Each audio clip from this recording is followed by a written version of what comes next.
Almost clear? This is Deuteronomy chapter 6 at verse 4. Hear, O Israel, Yahuwah Elohim, Yahuwah is one.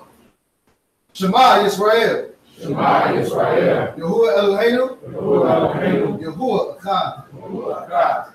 This is Exodus or Shemot chapter 20 at verse 3.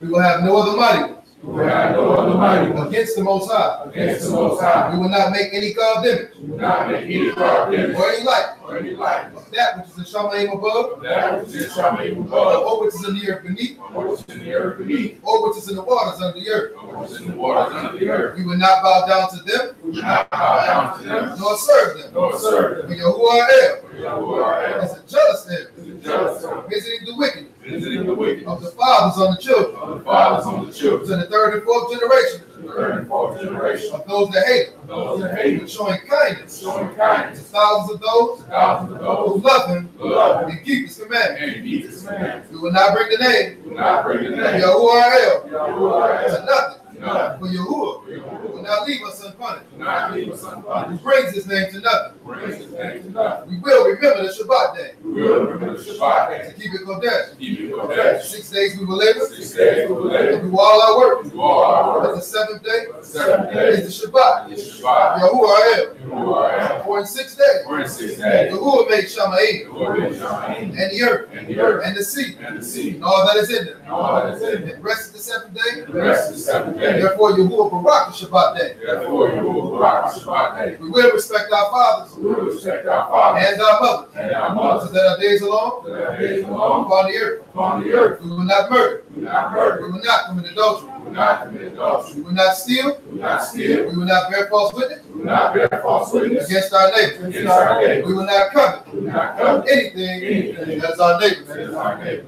Father, y'all, we give thanks to you on this day for allowing us to come together as a family again on this day, on your set apart day, on your Shabbat, to receive not only you and your son, but your word that you cast down for us to move forward in our lives, Father, with positivity, without lawlessness. Father, we ask that you allow your Ruach to rain down upon us right now, Father, that we can receive your doctrine with thanksgiving unto you, that we can receive your word, and then we take in your word and make it manifest in our actions, Father.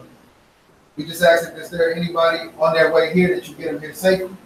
And as we leave this place today, Father, we ask that we get to our destination safely. All these things we pray, we give thanks. Bashem, Yahuwah, Abakah, Yahushua, HaMashiach, Ruach HaKodesh, so be it. So be it.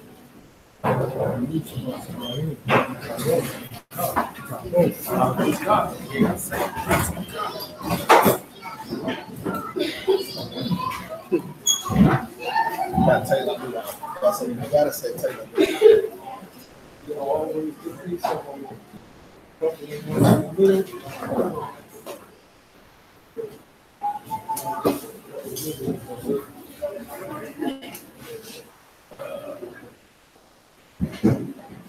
Anybody visiting for the very first time? No. First time. All right, so this is how we do visitors, right? If you're a visitor, we ask you to stand. Just introduce yourself, make yourself acquainted with everybody.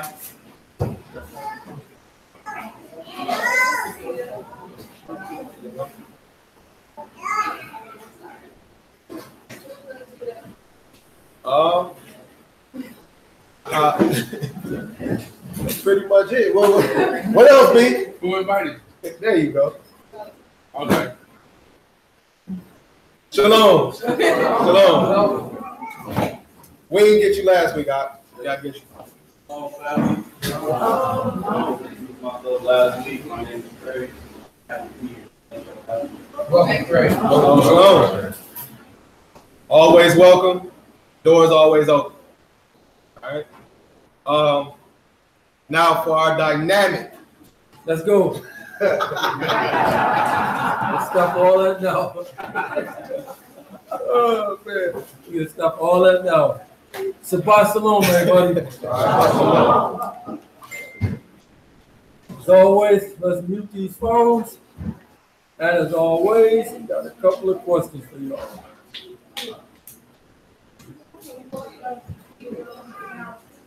Does anybody know anything about Balaam?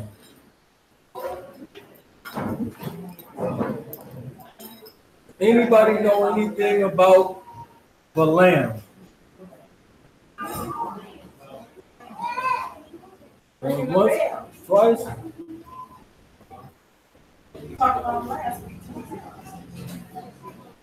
You know about him? Prophet.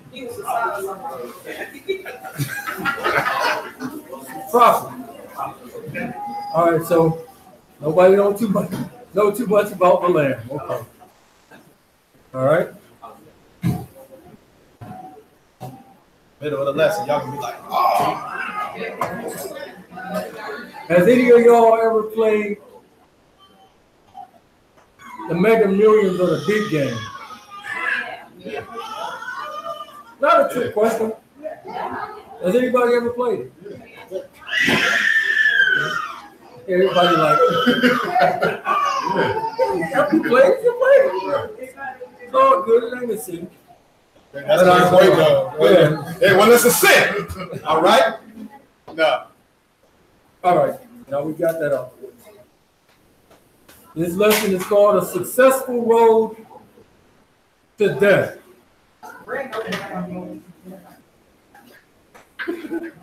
The successful road to death. All right. What does success mean? Depends on who defines it. It should only be what it is, not depending on who said it. Definition should be what it is. See? So in our minds, when we say somebody is successful, what comes to mind? Money, cars, clothes, house. All right. Gucci's. So it simply means to set a goal and accomplish it. Has nothing to do with money or houses or cars or any prestige. Basically, if I say I'm gonna set a goal to walk around the block, and I walk around the block, I am what? Successful. Right? And in Western mind frame, it means something else. It means that I have certain things, right? Keep that in mind. Everybody in here believe in Mashiach, right? For real? Yep. Let's get on Matthew chapter 19, verse 23.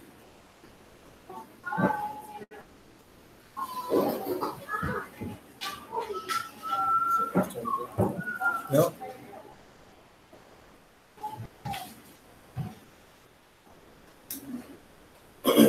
Matthew chapter 19 at verse 23.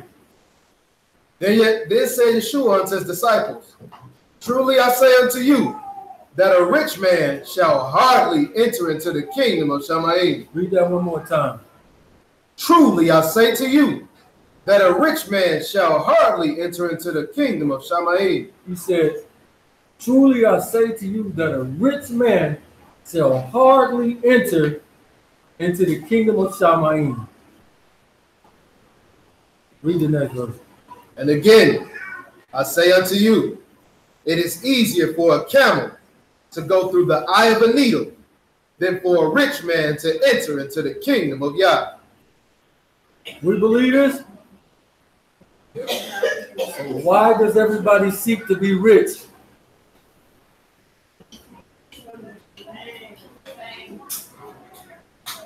Why do we seek? If he just said that it's almost impossible to get in for a rich man, why does everyone still seek to be rich?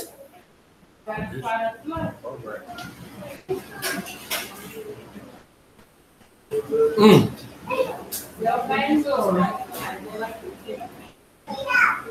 think we probably feel like we're impervious to these things and we wouldn't fall off if he gave us the money, right? You take the wisest man ever, he was what? Filthy rich. Would all the women was still after him if he didn't have the money? So even with him, call something, right? Give me Proverbs 28:20.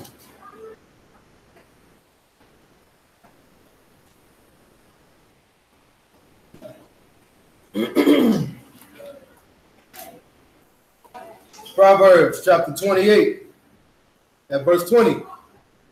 A faithful man shall abound with blessings, but he that make haste to be rich shall not be innocent. So what? Shall not be innocent. He that hastens to be rich shall not be innocent. Something that goes into it, getting it, causes something. As we go on, y'all gonna see something. Psalms 37:16.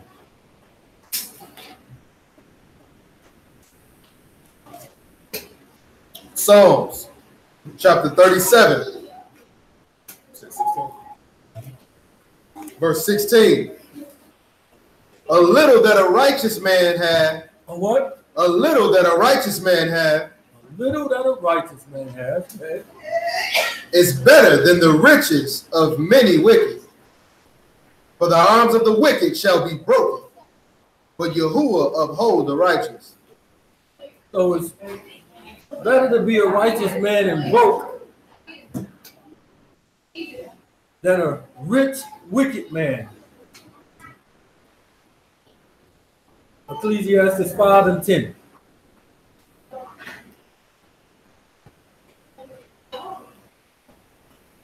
Ecclesiastes chapter 5 at verse 10.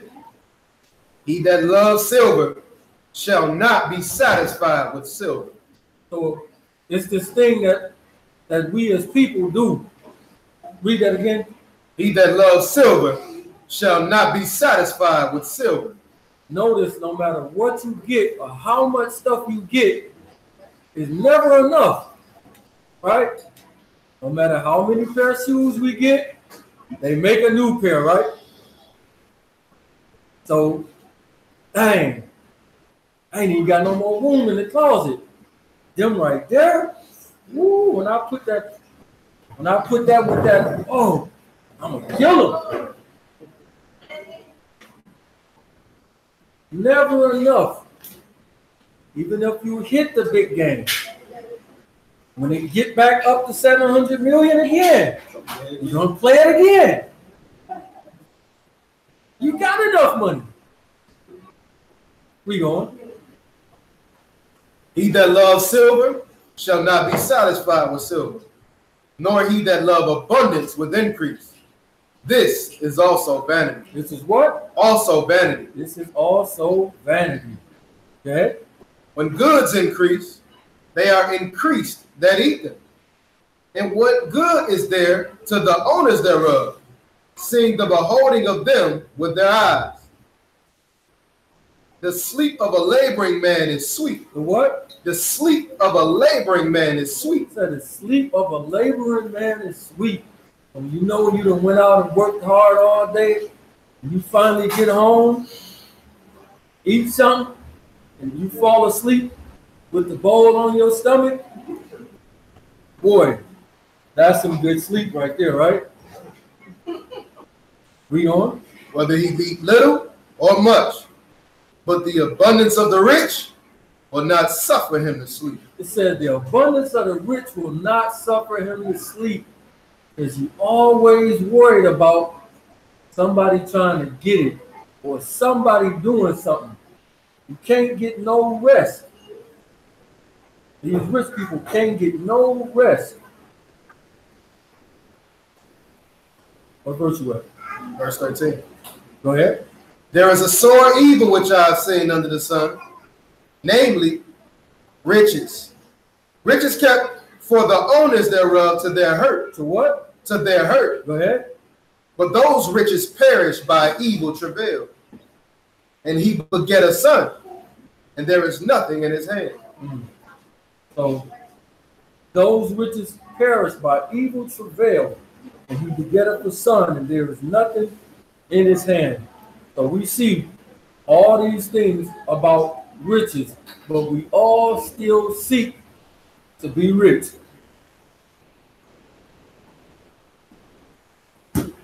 So Trav did a lesson a while back about the heart, and he showed that inside the heart, it's like the Garden of Eden, has both good and evil within it.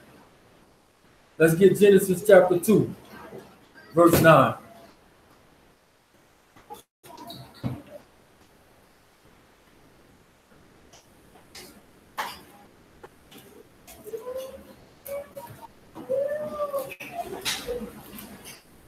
Genesis chapter 2 at verse 9. And out of the ground made Yahuwah to grow every tree that is pleasant to the sight and good for food, the tree of life also in the midst of the garden, and the tree of knowledge of good and evil. So in the middle of the garden was both the tree of life and the tree of good and evil. Both of them are there. Within your heart, within you, there's both what? Good and evil. And it's up to you to choose which one that you rock with. Give me Psalms 81, verse 10.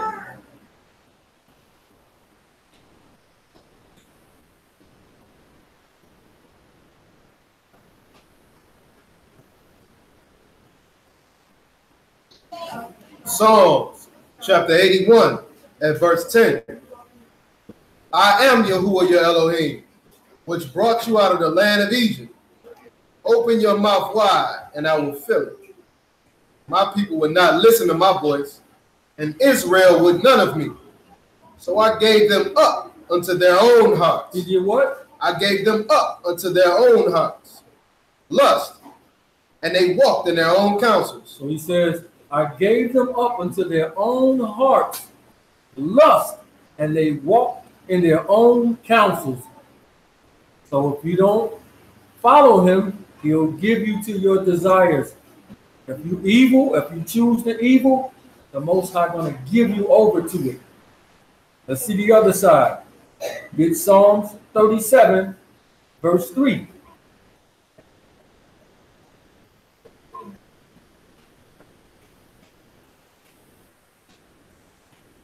Psalms chapter 37 at verse 3.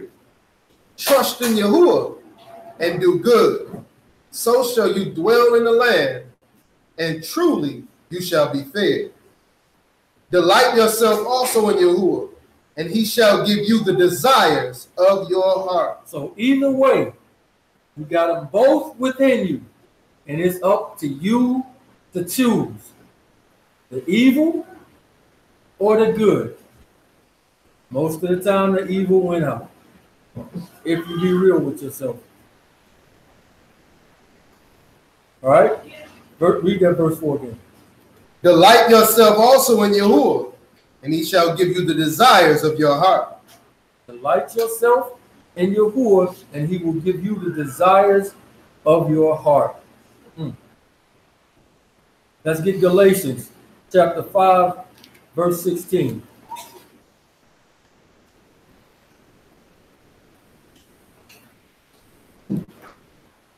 Galatians chapter 5, verse 16. This I say then, walk in the spirit, or walk in the ruach, and you shall not fulfill the lust of the flesh. For the flesh lusts against the ruach, and the Ruach against the flesh. And these are contrary the one to the other, so that you cannot do the things that you would. So you have these both inside of you at all times, fighting with each other, going back and forth. Which one to do? Which should I do? Should I do the good or should I do the evil? The Ruach and the flesh, they fight with each other. That's the good within you and the evil within you. Read verse 18. But if you be led by the Ruach, you are not under the law. But if you what? If you are led by the Ruach, you are not under the law. So if you are led by the Ruach, you are not under the law. But again, the flesh, most of the time, wins out, which is the bad thing. Give me Proverbs.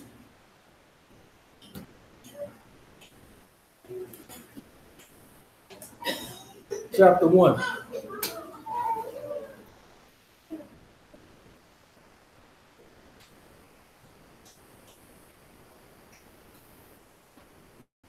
Pick it up at verse 10. Proverbs chapter 1 at verse 10.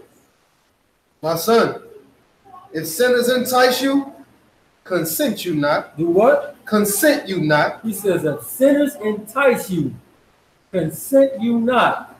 Go ahead. If they say, come with us, let us lay wait for blood. Let us lurk privately for the innocent without cause. Anybody ever come to y'all and try to get y'all to do something? Yeah. This little thing called peer pressure. Jump on you, don't it? They don't think I'm weak. They want to go rob old boy. You should be like, what's my man off Minister Society, whatever it's called? Get out that car. Boys in the hood, right? I ain't know. That's what you should be doing. Read. Let us swallow them up alive as the grave, and whole as those that go down into the pit. We shall find all precious substance. We shall fill our houses with spoil. Cast in your lot among us. Let us all have one purse. My son, walk not you in the way with them. Refrain your foot from their path. For their feet run to evil, and make haste to shed blood. To do what? To shed blood. Go ahead. Surely in vain the net is spread in the sight of any bird. And they lay wait for their own blood. They do what? They lay wait for their own blood. So the thing that you're trying to set up for somebody else don't actually set up for you. So you lay wait for your own blood. Go ahead. They lurk privately for their own lives. For what? For their own lives. Privately for your own lives. Just like when Haman tried to set that thing up for Mordecai, the gallows. He got hung on him himself. Go ahead. So are the ways of everyone that is greedy of gain. For what? For everyone that is greedy of gain. So are the ways of everyone that is greedy of gain. Go ahead. Which take away the life of the owners thereof. So he says, so are the ways of everyone that is greedy of gain, which taketh away the life of the owner thereof. Now we get into the land. Remember the principles, right? Remember the principles that we do, right? We say the entire book is about Mashiach. Everything goes back to the law. Mashiach is the law. There's nothing new under the sun. Declaring the end from the beginning. When we read it in Revelations, in order to understand Revelations, we got to go back to what? Genesis. When we read in Genesis, it's pointing us to what? Revelation. Revelation. Revelation chapter 2, verse 11.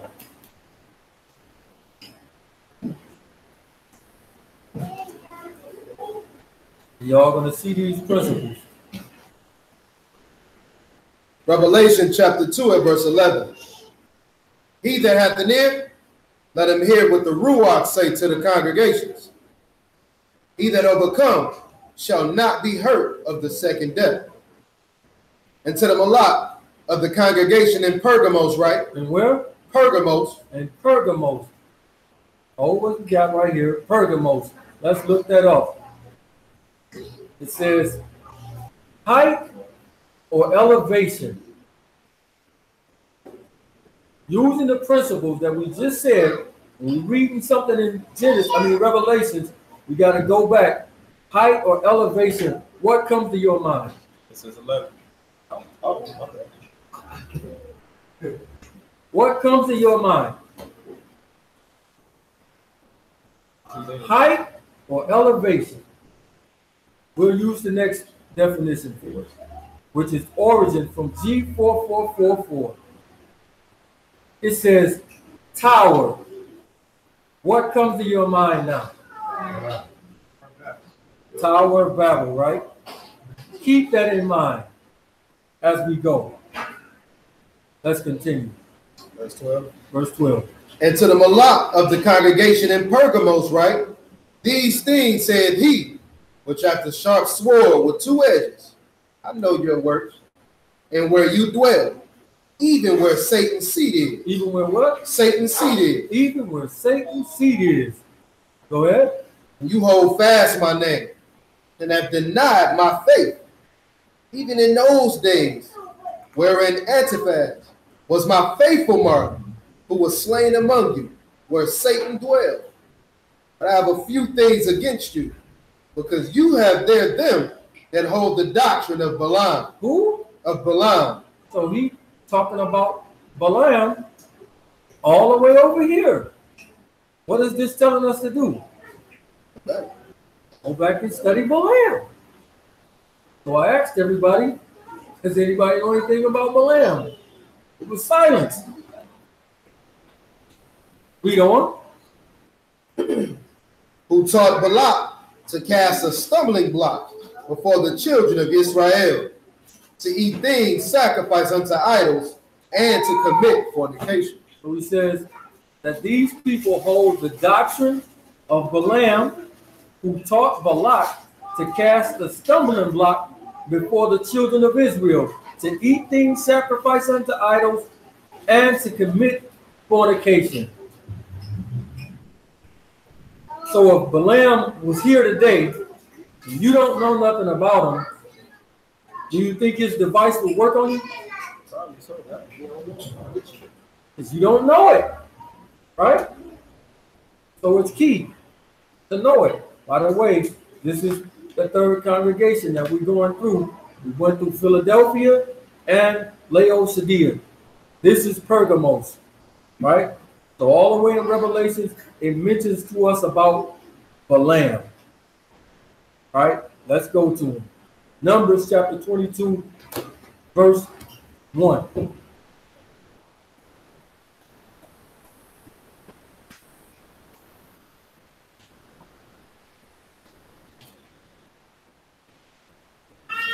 Numbers chapter 22 at verse 1. And the children of Israel set forward and pitched in the plains of Moab. Where? In the plains of Moab. In the plains of Moab. Go ahead. On this side Jordan, by Jericho. And Balak, the son of Zippor, saw all that Israel had done to the Amorites. So Balak, son of Zippor. So we have Balaam. His name means not of the people. Balak's name means devastator. That sounds like a good name for that boy Devastator over there. Or destruction. Read on. And Moab was sore afraid of the people because they were many. And Moab was distressed because of the children of Israel. Moab said unto the elders of Midian, now shall this company lick up all that are round about us, as the ox licks up the grass of the field. And Balak, the son of Zippor, was king of the Moabites at the time. So every time when we left out of Egypt, every time we went to a different place, the people that was there was afraid of us because they knew what happened in Egypt, right? Every time we get ready to go somewhere, the story has already got there before. Oh, we know what they did to these other people before we got there, right? So Moab and the Midianites are confederate with each other, and they are afraid. But these are our relatives. They grew up believing in the same thing that we did. They grew up at Abraham's house. Oh, what you got? Get Genesis 19:36.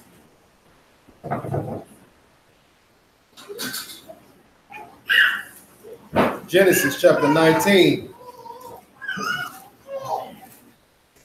at verse 36. Thus were both the daughters of Lot with child by their father. What? By their father. Go ahead. And the firstborn bare a son, and called his name Moab. Who? Moab. So Moab, born from incest, right? Just coming out of Sodom and Gomorrah, come over here. The wickedness followed out of Sodom and Gomorrah, and they continue it. Read on. The same is the father of the Moabites unto this day. And the younger, she also bare a son, and called his name Ben-Ami. The same is the father of the children of Ammon unto this day. All right, so right here we have Moab and we have Midianites. Get Genesis chapter 25. These are our cousins or uncles, so to speak. So this Moab, this is our relatives. These are the Chinese people.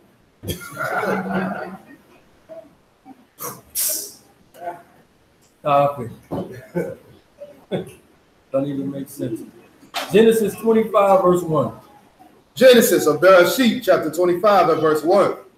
Then again, Abraham took a wife, and her name was Keturah. And she bare him Zimran, and Jokshan, and Medan, and Midian. And who? And Midian. There goes the Midianites right here. Again, our relatives.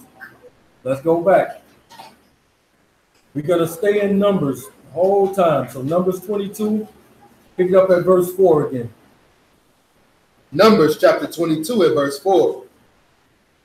And Moab said unto the elders of Midian, now shall this company lick up all that are round about us, and as the ox lick up the grass of the field. And Balak the son of Zippor was king of the Moabites at the time. He sent messengers therefore unto Balaam, the son of Beor, to Pethor, which is by the river of the land of the children of his people, to call him, saying, behold, there is a people come out from Egypt. Behold, they cover the face of the earth, and they abide over against me. Come now, therefore, I pray, and curse this people. Do what? Curse me this people. Do what? Curse me this people. Curse me this people. Go ahead. But they are too mighty for me. Perhaps I shall prevail, that we might smite them, and I might drive them out of the land.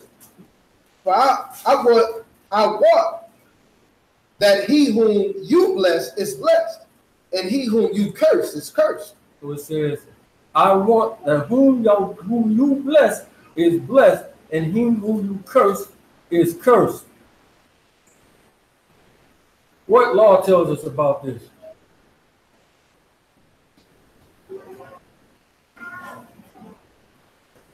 And Balaam is a prophet of Yah, but he's not of the people.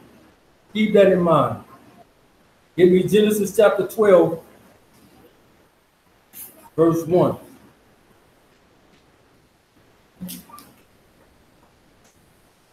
Bereshit, chapter 12, at verse 1.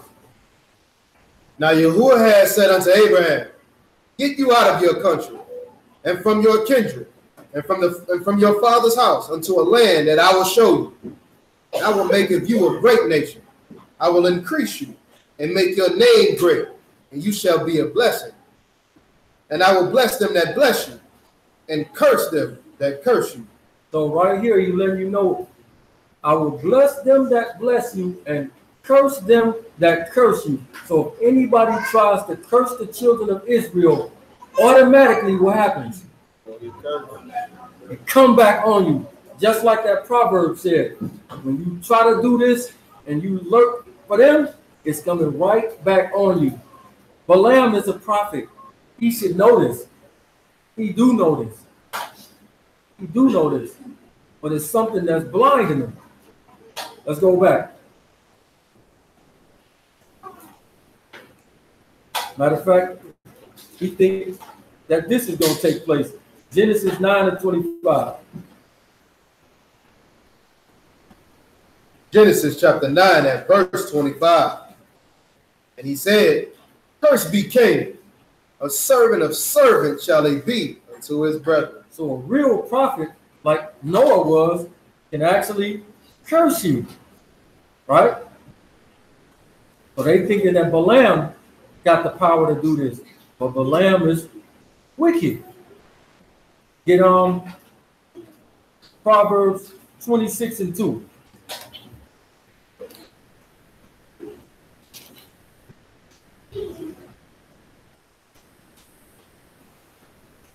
Proverbs chapter 26 at verse 2. As the bird by wandering, as the swallow by flying, so the curse causeless shall not come.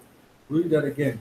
As the bird by wandering, and as the swallow by flying, so the curse causeless shall not come. So the curse that's causeless, which is what Balak is trying to do, it ain't going to prosper.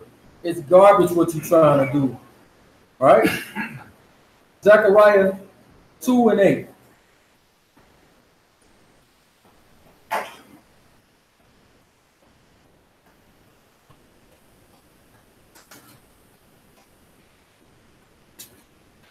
Zechariah chapter 2 at verse 8. For thus saith Yahuwah of hosts, after the esteem hath he sent me into the nations which spoils you.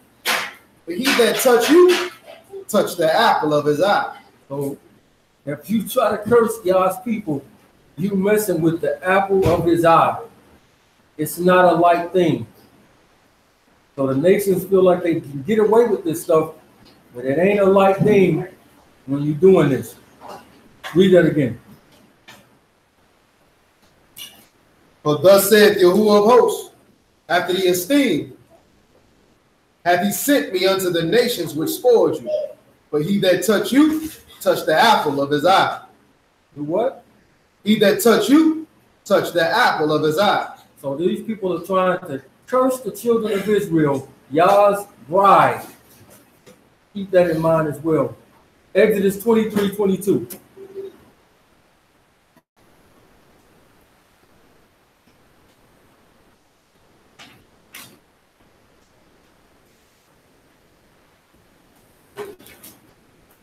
Exodus chapter 23 at verse 22. But if you shall indeed obey his voice and do all that I speak, then I will be an enemy unto your enemies and an adversary unto your adversaries. Read that one more time. But if you shall indeed obey his voice, You must obey his voice, and if you obey his voice, what? and do all that I speak, then will I be an enemy unto your enemies and an adversary unto your adversaries. So right now, when Balak and Balaam is trying to do what they're doing, what is Yah to them? An enemy, an adversary to them. So in essence, what are we to Yah? So they're actually coming to him and saying, can I curse your wife? Can I kill your wife? Think about it like that. That's what they're doing. When they coming to him, they're saying, can I kill your wife? That's what they're doing. Let's go back to the Numbers. Pick it up where you left off at. Numbers chapter 22 at verse 6. Come now, therefore, I pray you, curse me this people, for they are too mighty for me. perhaps I shall prevail, that we might smite them, that I may drive them out of the land. For I want that he whom you bless is blessed, and he whom you curse is cursed. So he just buttered them up. He says, we know you. You got a reputation. Whoever you bless is blessed, and whoever you curse is cursed. You're flattering them, right?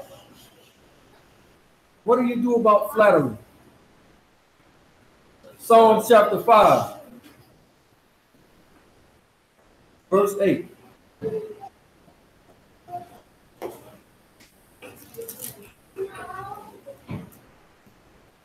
Psalms chapter 5 and verse 8.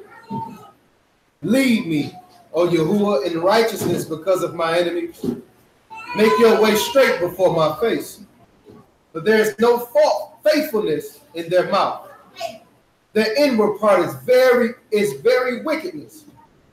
Their throat is an open sepulchre. What's that again? Their throat is an open sepulchre. Your throat is a grave.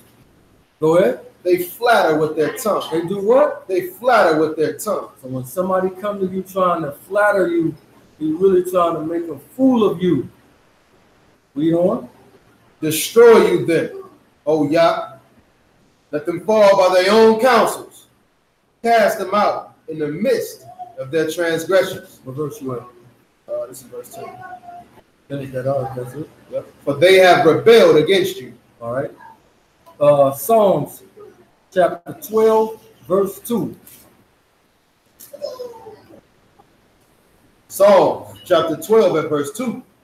They speak vanity, everyone with his neighbor, with flattering lips. With what kind of lips? With flattering lips. That's what they doing to Balaam.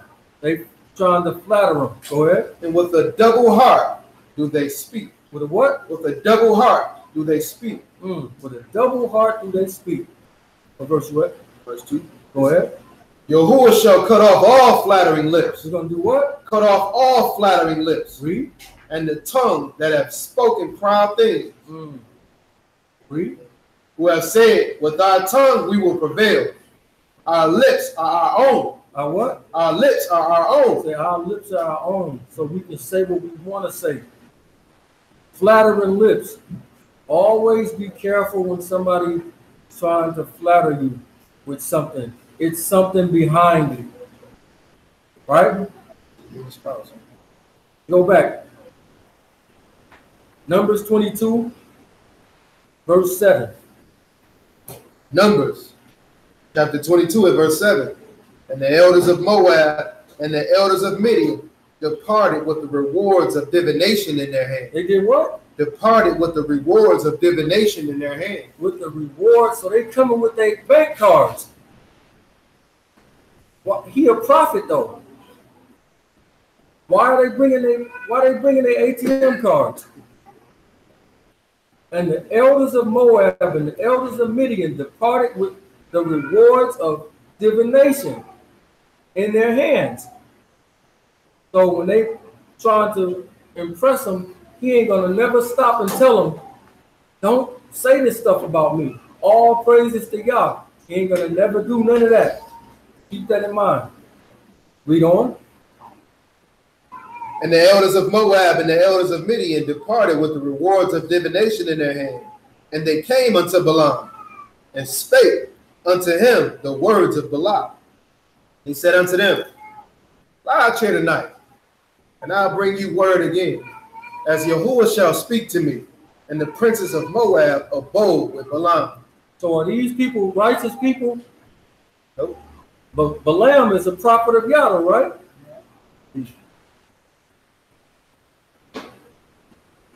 So he told them to lodge, stay in my house with me. Did he do this? Oh, what you got? It's 2 John chapter 1, verse 10.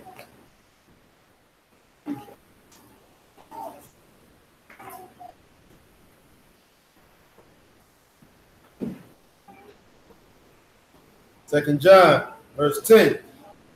If there come any unto you, and bring not this doctrine. Do what? And bring not this doctrine. He said, if there come any unto you, and bring that what? This doctrine. If it ain't the truth, what? Receive him not into your house. Do what? Receive him not into your house. Wow. Balaam told him, yo, come stay with me. Everything wrong with that. He said, if they don't bring this doctrine, don't receive them into your house. Read. Neither bid them Yah speed. Don't even bid them Yah speed when they leave. Right, that's well wishing. Don't even bid them that. Read. For he that bid him Yah speed is a partaker of his evil deeds. If you wish him well, you a partaker in it. You agree with it. That's heavy, right? Well, if this person try to come to your house and speak something opposite of what this law teaches, don't even let them in your house. And don't wish them well when they leave. Right. That's Balaam. Let's go back. Verse 8. And notice, he is a prophet for profit, which a lot of people, Israelites included, fit the bill. Read. Numbers 23 and 8. How shall I curse whom Yah hath not cursed? That's verse 8. I'm tripping. I'm in Numbers 22. I mean 23. My bad. Numbers chapter 22 and 8. Sorry about that. And he said unto them, lodge there this night, and I will bring you word again, as Yahuwah shall speak unto me. And the princes of Moab abode with Balaam. So now they in his house, staying with him for the night. Go ahead. And Yah came unto Balaam and said, what men are these with you? And Balaam said unto Yah, oh, Balak, the son of Zippor, king of Moab. So he asking them, y'all know who they are. It's the same thing like he asked Adam and Eve in the garden. Adam, where you at? I know where you are. Just want to give you a chance to come clean. Read. He sent unto me, saying, behold, there is a people come out of Egypt, which cover the face of the earth. Come now, curse me them. Perhaps I'll be able to overcome them and drive them out. And Yah said unto Balaam, you shall not go with them. You shall not curse the people, for they are blessed. He said 3 things to him, right? Keep that in mind. Read that one more time.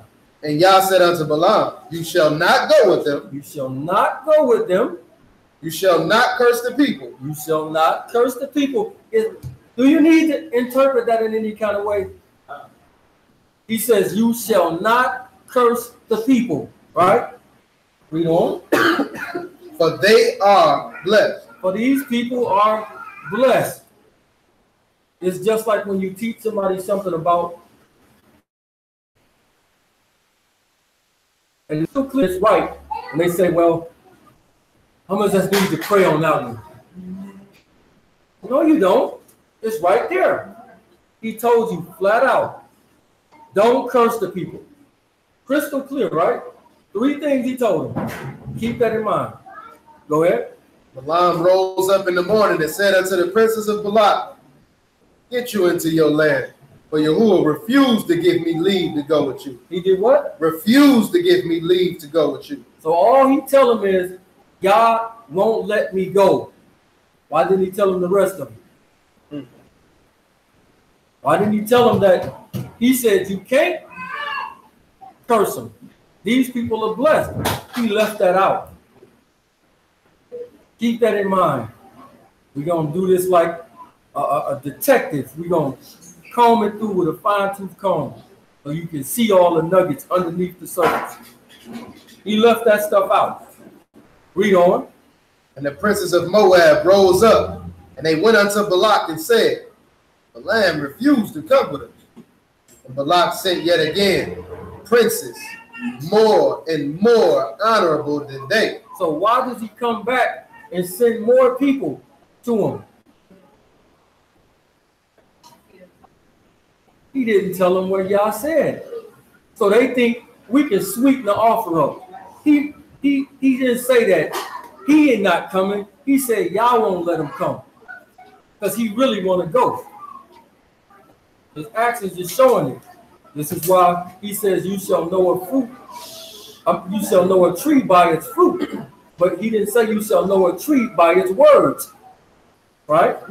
So you can't judge people off of their words, but off their actions.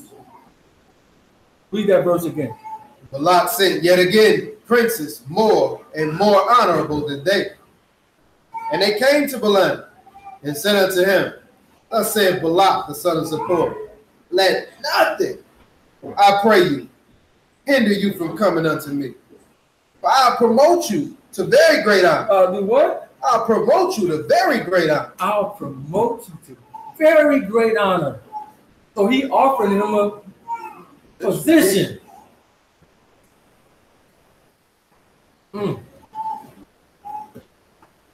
They that will be rich, right? Read that verse again, 17. For I will promote unto you very great honor, and I will do whatsoever you say to me. Come therefore, I pray you. Just curse me, this people. He says, "For I will promote you unto very great honor, and I will do whatever you say unto me." So he's basically saying, here's a blank check. You write it in. You don't gotta play the big game. You don't gotta play the Mega Millions. I got you. I just need you to do this for me, right? Verse 18. And Balaam answered and said unto the servants of Balak, if Balak will give me his house full of silver and gold, I can't go beyond the word of Yahuwah my Elohim to do less or more. Now his words sound like he understands it. He's right. Say, hey, if you fill my house up with silver and gold, I can't go beyond the words of Yah. I can't do nothing but what he said. Right? So it sound good with the mouth. He just said that, right? Hold what you got. Give me Matthew chapter 12, verse 34. You see why Mashiach said a lot of stuff that he said. It all got to come back to something. 34. Matthew chapter 12, verse 34. O generation of vipers, how can you, being evil, speak good things? For out of the abundance of the heart, out of the abundance of the heart. Remember, it's both in there, right? Both evil and good in the heart. Go ahead. For out of the abundance of the heart, the mouth speaks. A good man out of the good treasure of the heart bring forth good things. And an evil man out of the evil treasure bring forth evil things. But I say to you, that every idle word, that every what? That every idle word, read, that men shall speak, they shall give account thereof in the day of judgment. So every idle word that you speak, you got to give account of it in the day of judgment. Go ahead. For by your words you shall be justified, and by your words you shall be condemned. And by your words you're going to be justified or you're going to be condemned. Go back to verse 18. Balak's own words.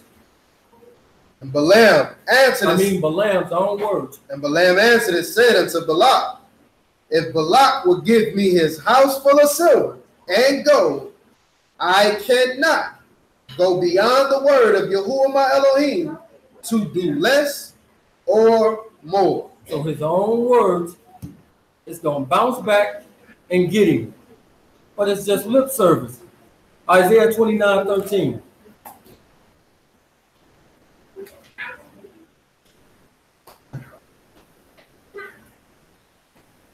Isaiah chapter 29 at verse 13. Wherefore Yahuwah said, for as much as this people draw near me with their mouth, and with their lips do honor me. But what? With their lips do honor me. With their lips they do honor me, but what? But have removed their heart far from me, and their fear towards me is taught by the precepts of men. Matthew chapter 4, verse 8. all lip service. Matthew chapter 4 at verse 8. Again, devil take him up into an exceeding high mountain and show him all the kingdoms of the world and the esteem of them. Saith unto him, all these things will I give you, if you will fall down and worship me. Then said Yeshua unto him, get you hence, Satan, for it is written, and you shall worship Yahuwah your Elohim, and him only shall you serve. Verse 11. The devil leave him, and behold, Malachim came and ministered unto him. So instead of Balaam trying to find a way to do this, this is what he was supposed to do. Get thee hence, Satan, just like Mashiach did. But his heart is far from Yah because he's after something. 1 Timothy chapter 6 and verse 9.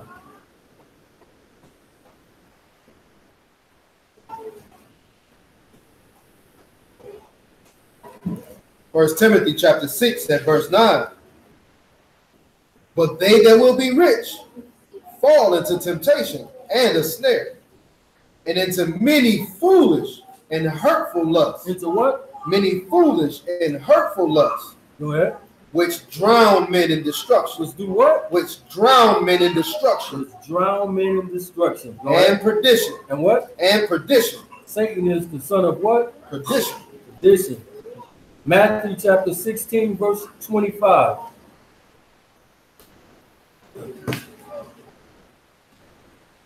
Matthew chapter 16, verse 25.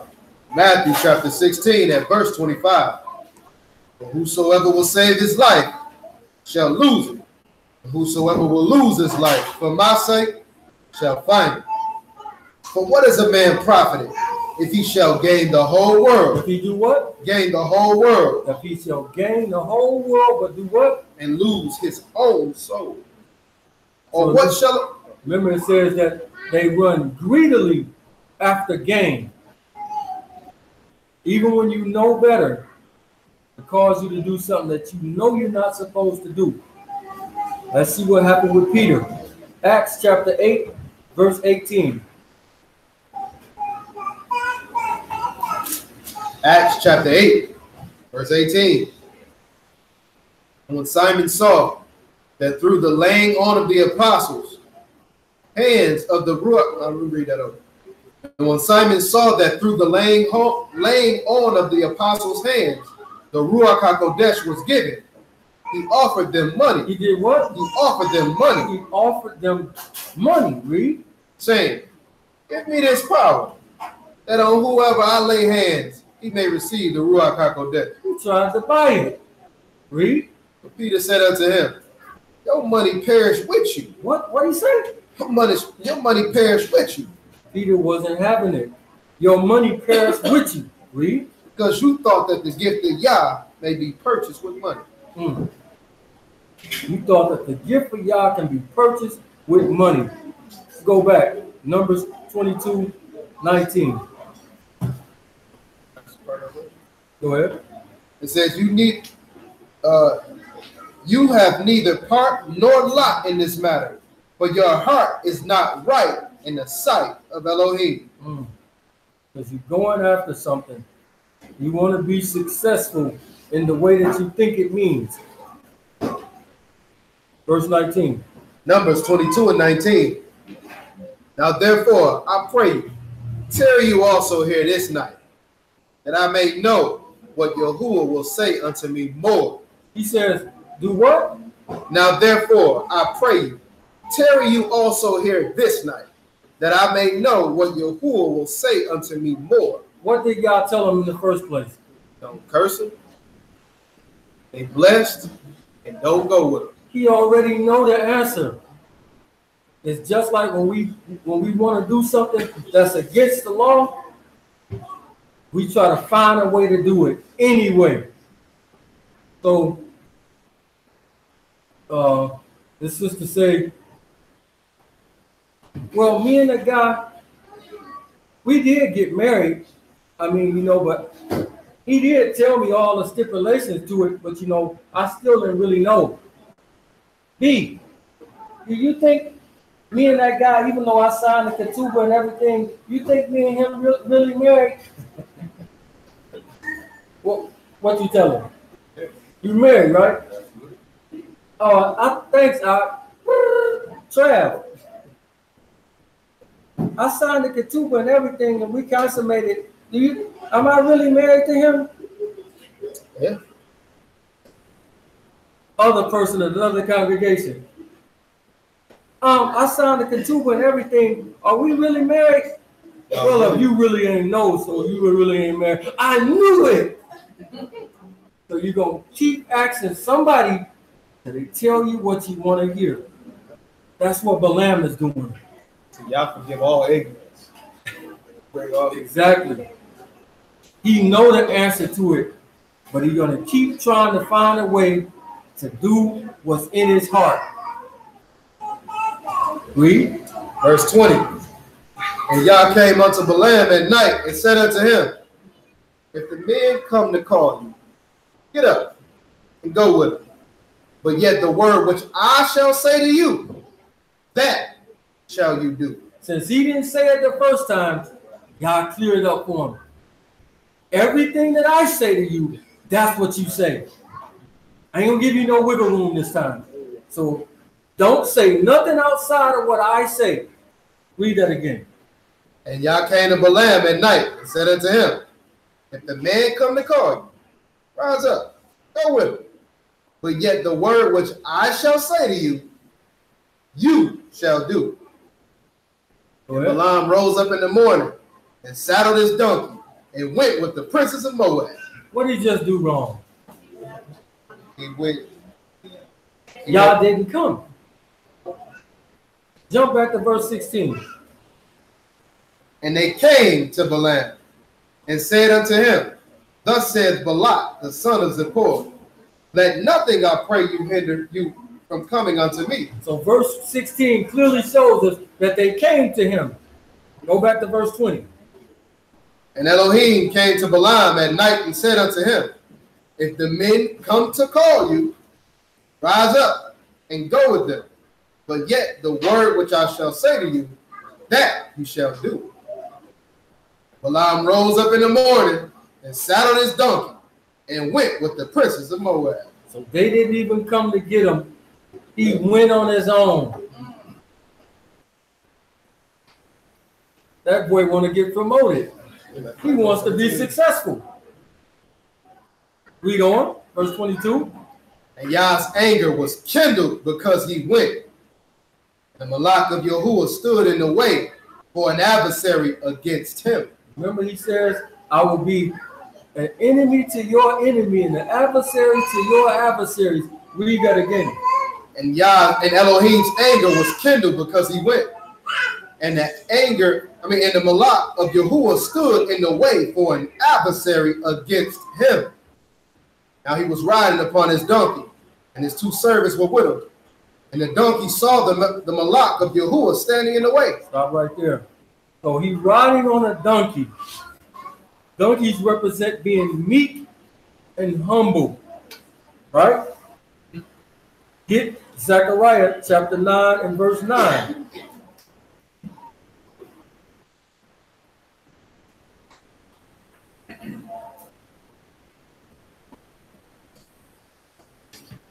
Zechariah chapter 9 and verse 9. Rejoice greatly, O daughter of Zion. Shout, O daughter of Jerusalem. Behold, your king come unto you.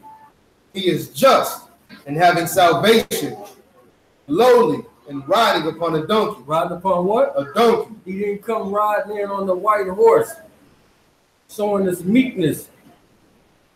Read. And upon a coat, the foal of a donkey.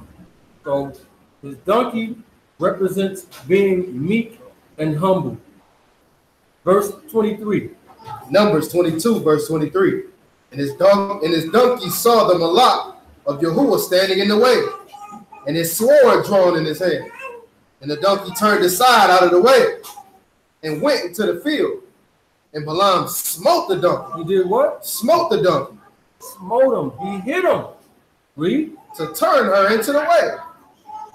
But the Malak of Yahuwah stood in the path of the vineyards, a wall being on this side and a wall being on that side. And when the donkey saw the Malak of Yahuwah, she thrust herself into the wall. She did what? Thrust herself into the wall. She thrust herself into the wall. Read. And crushed Balaam's foot against the wall. And he smote her again. He did what? He smote her again. And the Malak of Yahuwah went further and stood in a narrow place. In where? In a narrow place. In a narrow place.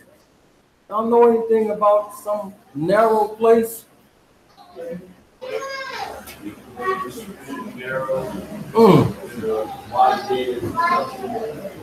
Absolutely. Read that verse again.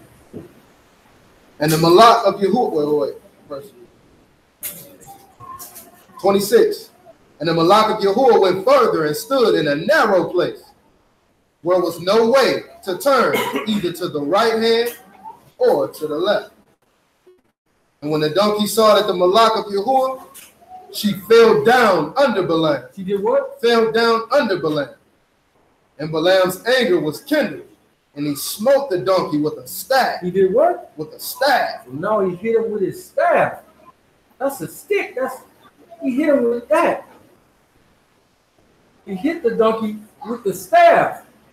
Not a little switch, but a staff. He's really mad. Read.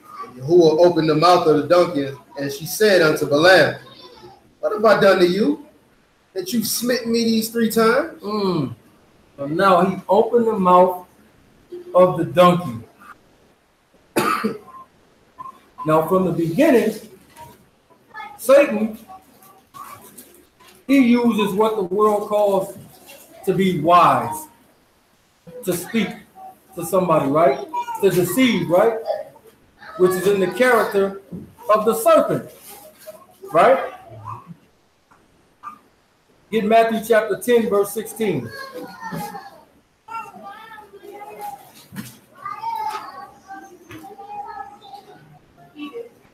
Matthew chapter 10, verse 16. Behold, I send you forth as sheep in the midst of wolves. Be you therefore wise as a serpent and harmless as a dove. Wise as what? Wise as serpents and harmless as doves. So serpents are wise according to Mashiach. And we know it says that the serpent was more subtle than all the beasts of the field. But a donkey is considered what? Dumb.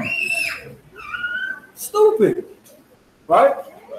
So Satan uses this animal that's crafty and slick and sly, but Yah, on the other hand, being the opposite, he uses the animal that's considered stupid or dumb.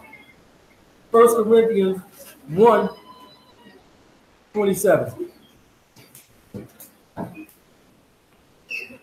1 Corinthians chapter 1 and verse 27. But Yah have chosen the foolish things of the world to confound the wise. He did what? He have chosen the foolish things of the world to confound the wise. He have chosen the foolish things of this world to confound the wise. So Balaam is supposed to be wise. He chose a donkey to get at you. Read. And have chosen the weak things of the world to confound the things which are mighty. And base things of the world and things which are despised have Yah chosen, and things which are not, to bring to naught the things that are. All right, let's go back. Verse 25 again. Numbers chapter 22, verse 25. And when the donkey saw that the Malak of Yahuwah she thrust herself into the wall and crushed Balaam's foot against the wall. So this donkey also is like our conscience. Again, your conscience, and you fight sometimes, right? When you know you're not supposed to do something, right? And then after you get confounded or get shot down or whatever happened, you be like, dang, knew I should have followed my first mind. So it's trying to get him to come back to the narrow path. Trying to get him to come back. Isaiah 26:11.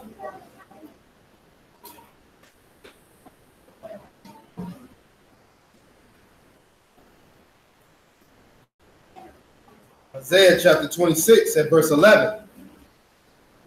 Yahuwah, when your hand is lifted up, they will not see. They will what? They will not see. They will not see.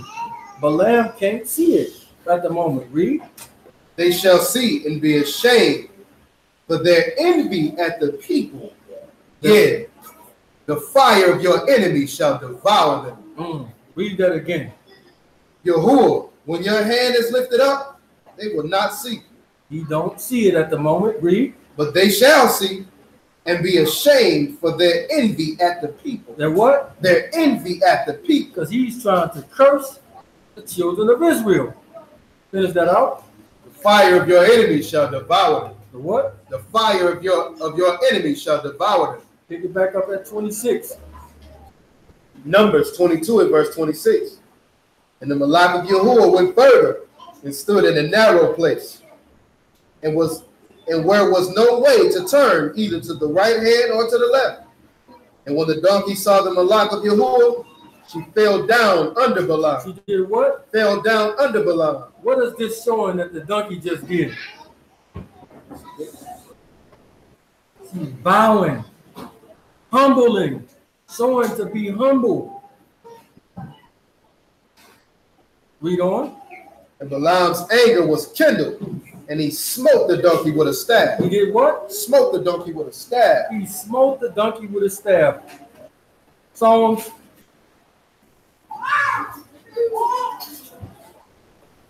Matter of fact, they're in a narrow place. Give me Matthew 7:13.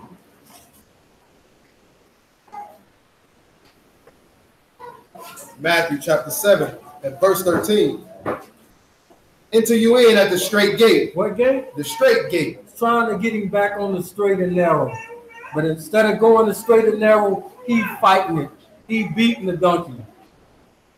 Wickedness in him. Go ahead. For wide is the gate, broad is the way that lead to destruction, and many there be which go in thereat. So his conscience is fighting with him to do the right thing. The donkey is trying to get him on the straight and narrow path, but he fighting it tooth and nail because he know what he's really supposed to be doing, but he's out for something. Unjust gain. Go back, verse 27. Numbers chapter 22 and verse 27. And when the donkey saw the Malach of Yahuwah, she fell down under Balaam. Balaam's anger was kindled, and he smote the donkey with a staff. And Yahuwah opened the mouth of the donkey. She said unto Balaam, what have I done to you, that you smitten me these 3 times? And Balaam said unto the donkey, because you mocked me. He don't even recognize that he talking to the donkey. He ain't even say, wait a minute, this thing talking. He don't do none of this because his mind is on something else. Read on. Because you mocked me. I would that there were a sword in my hand. I would have killed you. He said, I wish it was a sword in my hand. I would have killed you. Go ahead. And the donkey said unto Balaam, am I not your donkey, upon which you've ridden ever since I was yours unto this day? He said, what? She said, what? Am I not your donkey, upon which you have ridden ever since I was yours unto this day? He said, am I not your donkey? I'm under your hand. I've been riding you since you owned me. And I ain't never did this before. But he's at this moment, he ready to kill. He ready to kill the donkey. All what you get, Proverbs 12 and 10.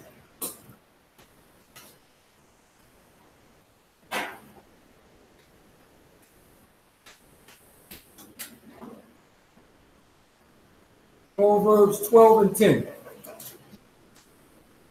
Proverbs chapter 12 and verse 10. A righteous man regard the life of his beast, Read it one more time. A righteous man regard the life of his beast. He says, a righteous man regards the life of his beast. That donkey talking to him. Am I not yours? I ain't never did nothing like this, but he ain't a righteous man. Therefore, he don't regard the life of his beast. When you see them people on TV doing that evil to them dogs, taking that dog and burning them, it's coming back on them. It's coming back on them. You're not supposed to do that. Read that one more time. A righteous man regard the life of his beast, but the tender mercies of the wicked are cruel. Even their mercies is cruel? Exactly. Well, righteous man regard it, but he ready to kill the donkey. He already done hit it with a staff. He don't regard it. Go back, verse 30. Numbers 22 and 30. The donkey said unto Balaam, am I not your donkey, upon which you have ridden ever since I was yours unto this day? Was I ever wont to do so unto you? And he said, no. But then Yahuwah opened the eyes of Balaam, and he saw the malak of Yahuwah standing in the way, and his sword drawn in his hand. Now he see. I'm gonna let you see what you're about to get into. You better thank the donkey. She's the only reason you alive. Read. And he bowed down his head and fell flat on his face. Now he bows down like the donkey did. Read on. And the malak of Yahuwah said unto him, what for have you smitten your donkey these 3 times? What you hit her for? Read. Behold, I went out to withstand you because your way is perverse before me. Your way is what? Perverse before me. Your way is perverse before me. Read. And the donkey saw me, and she turned from me these 3 times. Unless she had turned from me, surely now I had killed you and saved her alive. So you beating the very thing that's trying to save you. Flipped it on him. He said, if I had a sword in my hand, I would have killed you. He said, Now he got a sword. If she ain't turned from me these 3 times, I would have killed you. What verse what? This is verse 33. Go ahead. And saved her alive. Verse 34. And Balaam said unto that malak of Yahuwah, I have sinned, but I knew not that you stood in the way against me.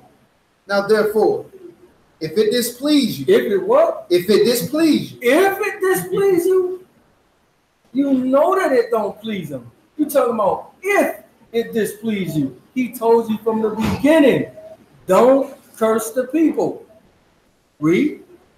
I'll get me back again. I'll go back. And the malak of Yahuwah said unto Balaam, go with the men, but only the word which I shall speak to you, that you shall speak. He don't really want him to go, but he know Balaam is going anyway.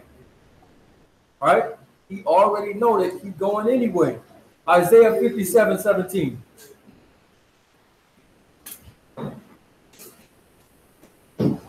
Isaiah 57, verse 17. For the iniquity of his covetousness was I wroth, and smote him. I hid me and was wroth, and he went on forwardly in the way of his heart. He went on what? He went on forwardly in the way of his heart. Read that one more time. For the iniquity of his covetousness was I wroth. He want these things. He coveted. Read. And smote him. I hid me. I did what? I hid me. He couldn't see him at first. Read. And was wroth. And he went on forwardly in the way of his heart. And he still went on anyway and do it. Back, verse 36. Numbers 22, verse 36. And when Balak heard that Balaam was come, he went out to meet him unto the city of Moab, which is in the border of Arnon, which is in the utmost coast. Balak said unto Balaam, did I not earnestly send you to call you? Wherefore came you not to me? Am I not able indeed to promote you to honor? To do what? Promote you to honor? Still putting it out there. I can make you rich. I can make you great. Go ahead. And Balaam said unto Balak, look, I am come unto you. I have now any power at all to say anything. The word that Yahuwah put in my mouth, that shall I speak. He's still fooling himself. Yep. Go ahead. And Balaam went with Balak, and they came to Kerha-Huzal. And Balak offered oxen and sheep, and sent to Balaam and to the princes that were with him. So now he done made a feast for him. He done came in town and he done sacrificed animals to him. A feast, making it big for him. Wow. So you come, and they got all this food and drinks and stuff for you. And Balak already want this position, right? Just buttering them up even more. I like that. Offer, they made a feast for me. Go ahead. Came to pass on the morrow that Balak took Balaam and brought him up into the high places of Baal. Into the where? The high places of Baal. Brought him up into the high places of Balaam. Baal. Or Baal. Right? High places. But you a prophet of Yah. What is you going to where Baal is at? Go ahead. That thence he might see the utmost part of the people. Where did Satan take Mashiach? To the high place, right? So he can see everything. Same thing. Go ahead. And Balaam said unto Balak, build me here 7 altars, and prepare me here 7 oxen and 7 rams. And Balak did as Balaam had spoken. Balak and Balaam offered on every altar a bullock and a ram. What verse was that? That's verse 2. So now they're mixing worships together. Are we supposed to do that? They're mixing them. And now he offering sacrifices as if this is going to do something. Psalms 50 and 13.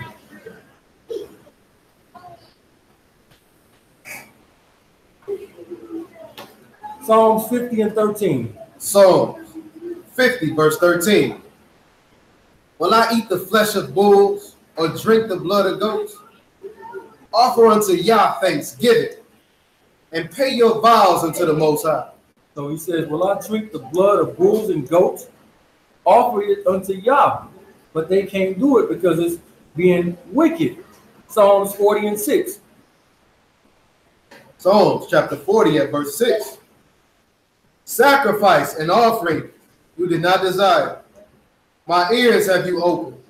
Burnt offering and sin offering have you not required. And what? Have you not required. So he's thinking that we can offer all of these animals and this is going to please him. But Yah never wanted to sacrifice in the first place. It was just the means that I don't kill you. Put this animal in your place. Right? Hosea 8 and 11.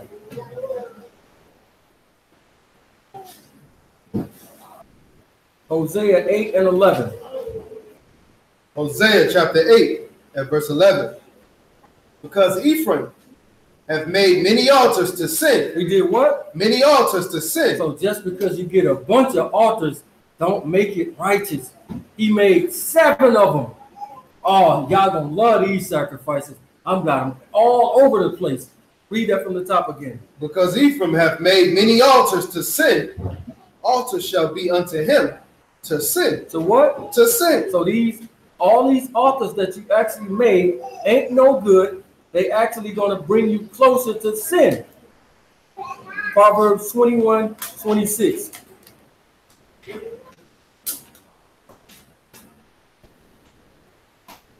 Proverbs chapter 21 verse 26.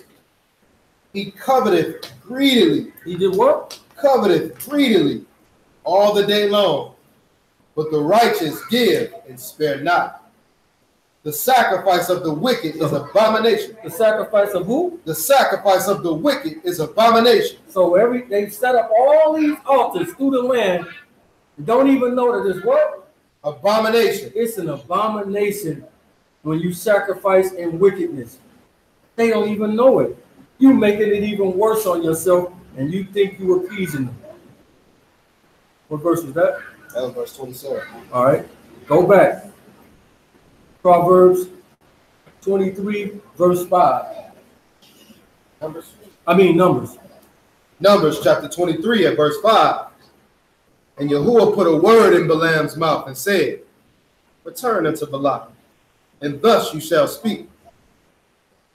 And he returned unto him, and lo, he stood by his burnt sacrifice, he and all the princes of Moab. And he took up this parable and said, Balak, king of Moab, have brought me from Aram, out of the mountains of the east, saying, come, curse me, Jacob, and come, defy Israel. Do what? Curse me, Jacob, and defy Israel. Curse me, Jacob, and defy Israel. Read. How shall I curse whom Yah have not cursed? Or how shall I defy whom Yahuwah have not defied? For from the top of the rocks I see him. From the hills I behold him. Lo, the people shall dwell alone, and shall not be reckoned among the nations. Who can count the dust of Jacob, and the number of the fourth part of Israel? Let me die the death of the righteous, and let my last end be like his. Fooling itself. Let me die the death of the righteous. You're not. Read. And Balak said unto Balaam, what have you done unto me? I took you to curse my enemies, and you bless them altogether. I took you to curse my enemies, and you bless them altogether. So everything is turning back on his head. Deuteronomy 23, verse 5. Deuteronomy chapter 23, at verse 5. Nevertheless, Yahuwah your Elohim would not listen to Balaam, but Yahuwah your Elohim turned the curse into a blessing unto you. He did what? Turned the curse into a blessing unto you. So every time he's trying to curse him, he actually blessing them. This is making Balak angry. Back, verse 12. Verse 12, Numbers 23 and verse 12. And he answered and said, must I not take heed to speak that which Yahuwah hath put in my mouth? And Balak said unto him, come, I pray you, with me unto another place, from whence you may see them. You shall see but the utmost parts of them, and you shall not see them all, and curse me them from thence. He really want to curse the children of Israel. Read. And he brought him into the place, into the field of Zophim, to the top of Pisgah, and built 7 altars, and offered a bullock and a ram on every altar. Doing it again. 7 more altars to sacrifice, and it's going to be abomination. Go ahead. And he said unto Balak, stand here by the burnt offering, while I meet Yahuwah yonder. And Yahuwah met Balaam and put a word in his mouth, and said, go again to Balak and say this. Verse 17. And when he came to him, behold, he stood by his burnt offering, and the princes of Moab with him. Balak said unto him, what have Yahuwah spoken? So right here, you'll find out that even though Yah just showing up, he wasn't never intending to go back and talk to Yah. Oh, what you got? Get Numbers 24 and verse 1. Numbers 24 and 1. And when Balaam saw that it pleased Yahuwah to bless Israel, he went not, as at other times, to seek for enchantments, but he set his face towards the wilderness. So he wasn't actually going to plan to talk to him none of the times. Yah just would show up on him. Right. He was actually planning on doing enchantments or divination, but Yah was just showing up on him. Get Leviticus 19:31.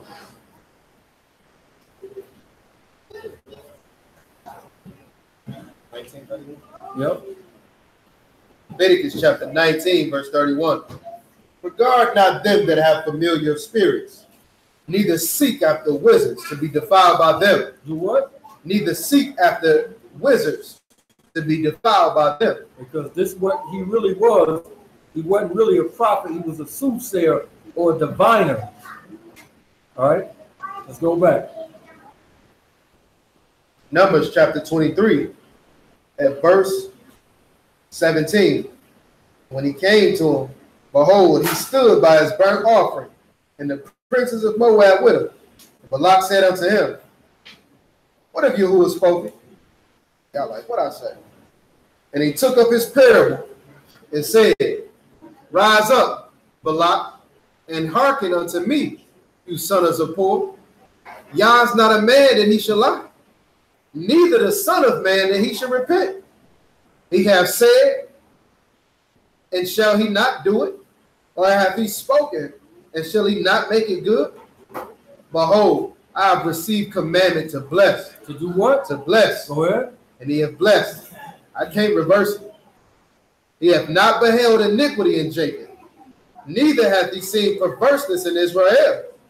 Yahuwah his Elohim is with him. So notice what he just said. Read that verse again. He hath not beheld iniquity in Jacob, neither hath he seen perverseness in Israel. And Yahuwah his Elohim is with him, and the shout of a king is among them. So he just says, the reason that you can't curse them is because of what? Because he beheld, and he hath not beheld iniquity in Jacob, neither have he seen perverseness in Israel. So the reason that he can't curse them is because they're not in sin at the moment. So I'm going to have to trick them so they can curse themselves. This is the doctrine of Balaam. All right. Read verse 25. Verse 25. And Balak said unto Balaam, neither curse them at all, nor bless them at all. But Balaam answered and said unto Balak, did not tell you, saying all that Yahuwah speak, that I must do? Balak said unto Balaam, come, I pray you, I'll bring you to another place. Another place, read. Perhaps it'll please Yah that you may curse me them from this. And Balak brought Balaam unto the top of Peor, that looked towards Yeshimon. And Balaam said unto Balak, build me here 7 altars, and prepare me here 7 bullocks and 7 rams. Balak did as Balaam had said, and offered a bullock and a ram on every altar. And Balaam saw that it pleased Yahuwah to bless Israel, and he went not, as other times, to seek for enchantments, but he set his face towards the wilderness. He did what? He set his face towards the wilderness. Jump to Numbers chapter 25 and verse 1. Numbers chapter 25 and verse 1. And Israel abode in Shittim, and the people began to commit whoredom. They did what? Commit whoredom. He said, I have not seen perverseness or iniquity in Israel. So the reason that they couldn't curse them is because there was no sin in them at that moment.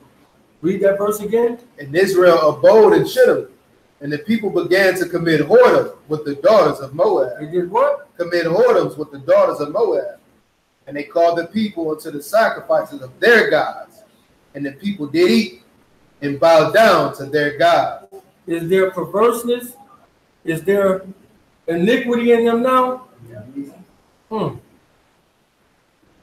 Psalms 106:35.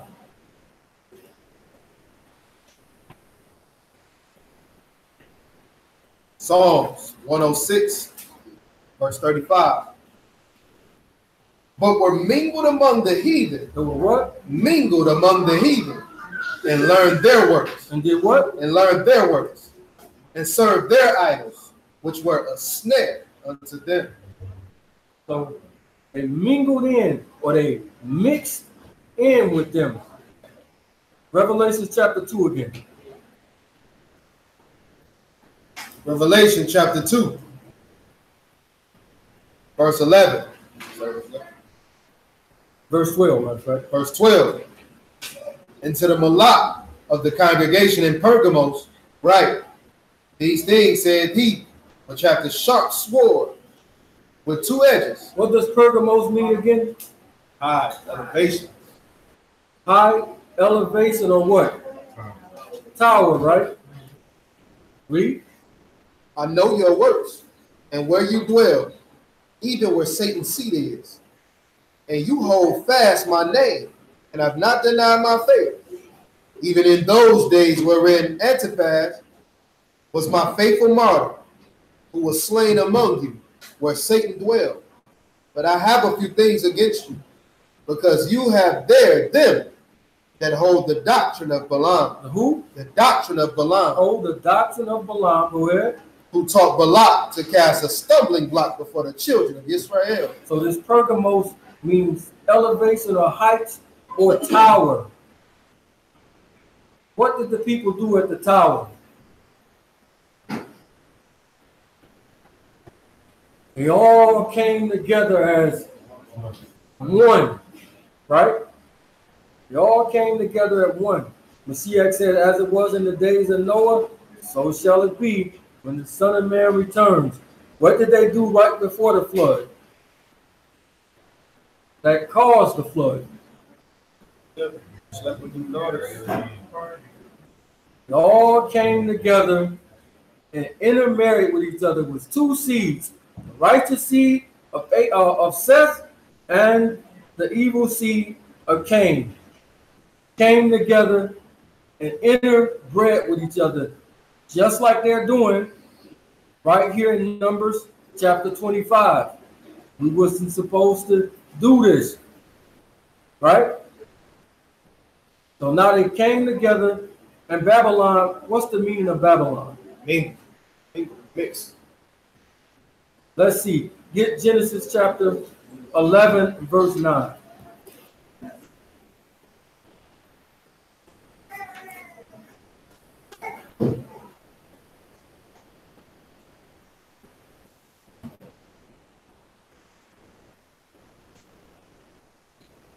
Genesis chapter 11, verse 9. Therefore is the name of it called Babel, because Yahuwah did there confound their language of all the earth. And from thence did Yahuwah scatter them abroad upon the face of all the earth. So Babel is 894, and it means confusion by mixing. So we have the two seeds that interbreed with each other and they mix, right? But y'all don't like mix. It ain't about a race thing. It's about believers. Be not yoked with unbelievers, right? Because they're going to turn you from me, right? Get Numbers 24:17. Numbers chapter 24, verse 17. I shall see him, but not now. This is about Mashiach. Go ahead. I shall behold him, but not near. There shall come a star out of Jacob, and a scepter shall rise out of Israel, and shall smite the corners of Moab, and destroy all the children of Seth. Of who? Of Seth. Who is Seth or Sheep?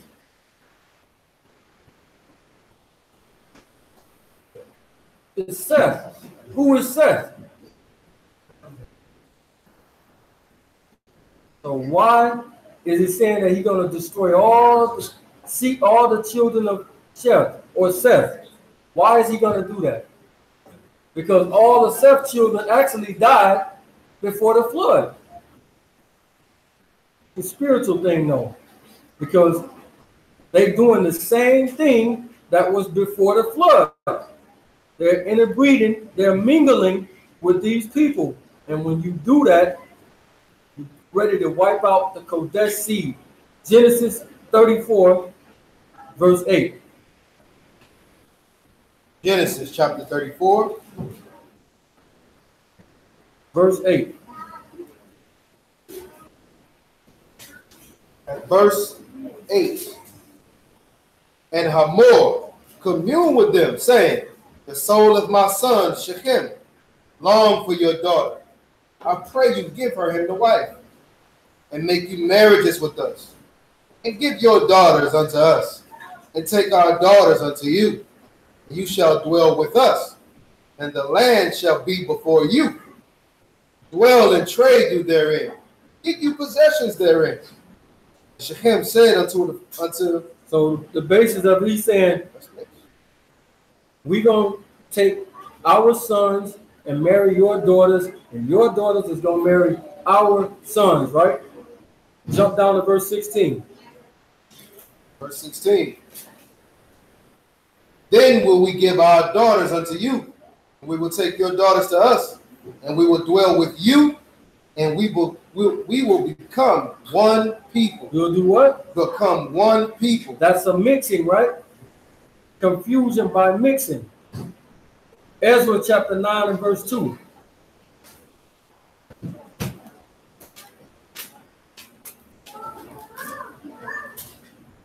Ezra chapter 9 and verse 2. But they have taken their daughters for themselves and for their sons, so that the Kodesh seed have mingled themselves with the people of those lands. Yea, the hand of the princes and rulers have been chief in this trespass. Read that one more time. But they have taken of their daughters for themselves and for their sons, so that the Kodesh seed have mingled themselves with the people of those lands. So that the Kodesh seed has mingled themselves with the people of the land. These people are unbelievers. You're not supposed to do that. That's why it says, be ye not unequally yoked with unbelievers. So you can bet in the latter days, people is going to be chasing after money, and some women, maybe Israelites, going to be dressing in a certain kind of way and going to cause a whole bunch of men to do this very thing. But because they're Israelites or quote unquote black people, a lot of men gonna fall for it and go for it. That's why it's mentioned all the way in Revelations about not doing this. So Balaam knew that he couldn't curse them, so he caused them to curse themselves, right? He told the women, he said, he couldn't get the reward. So he on the donkey ride. I'm just thinking about what he's doing, right? He riding on the donkey back home, whistling. I wish I could have got that money. Numbers 23:21. Read that. Numbers chapter 23, verse 21. He hath not beheld iniquity in Jacob. Neither have he seen perverseness in Israel. Perverseness in Israel. Perverseness in Israel. Read. Yahuwah his Elohim is with them, and the shout of a king is among them. So he's thinking, the only reason why I can't curse them is because they haven't sinned. But if I make them sin, we got them. I'm going to teach them. Balak. And I'm going to still be innocent, though, right? Because I didn't personally curse them. I made them curse themselves. You know, we try to get around stuff so we can feel good about it, right? Numbers 31, verse 7.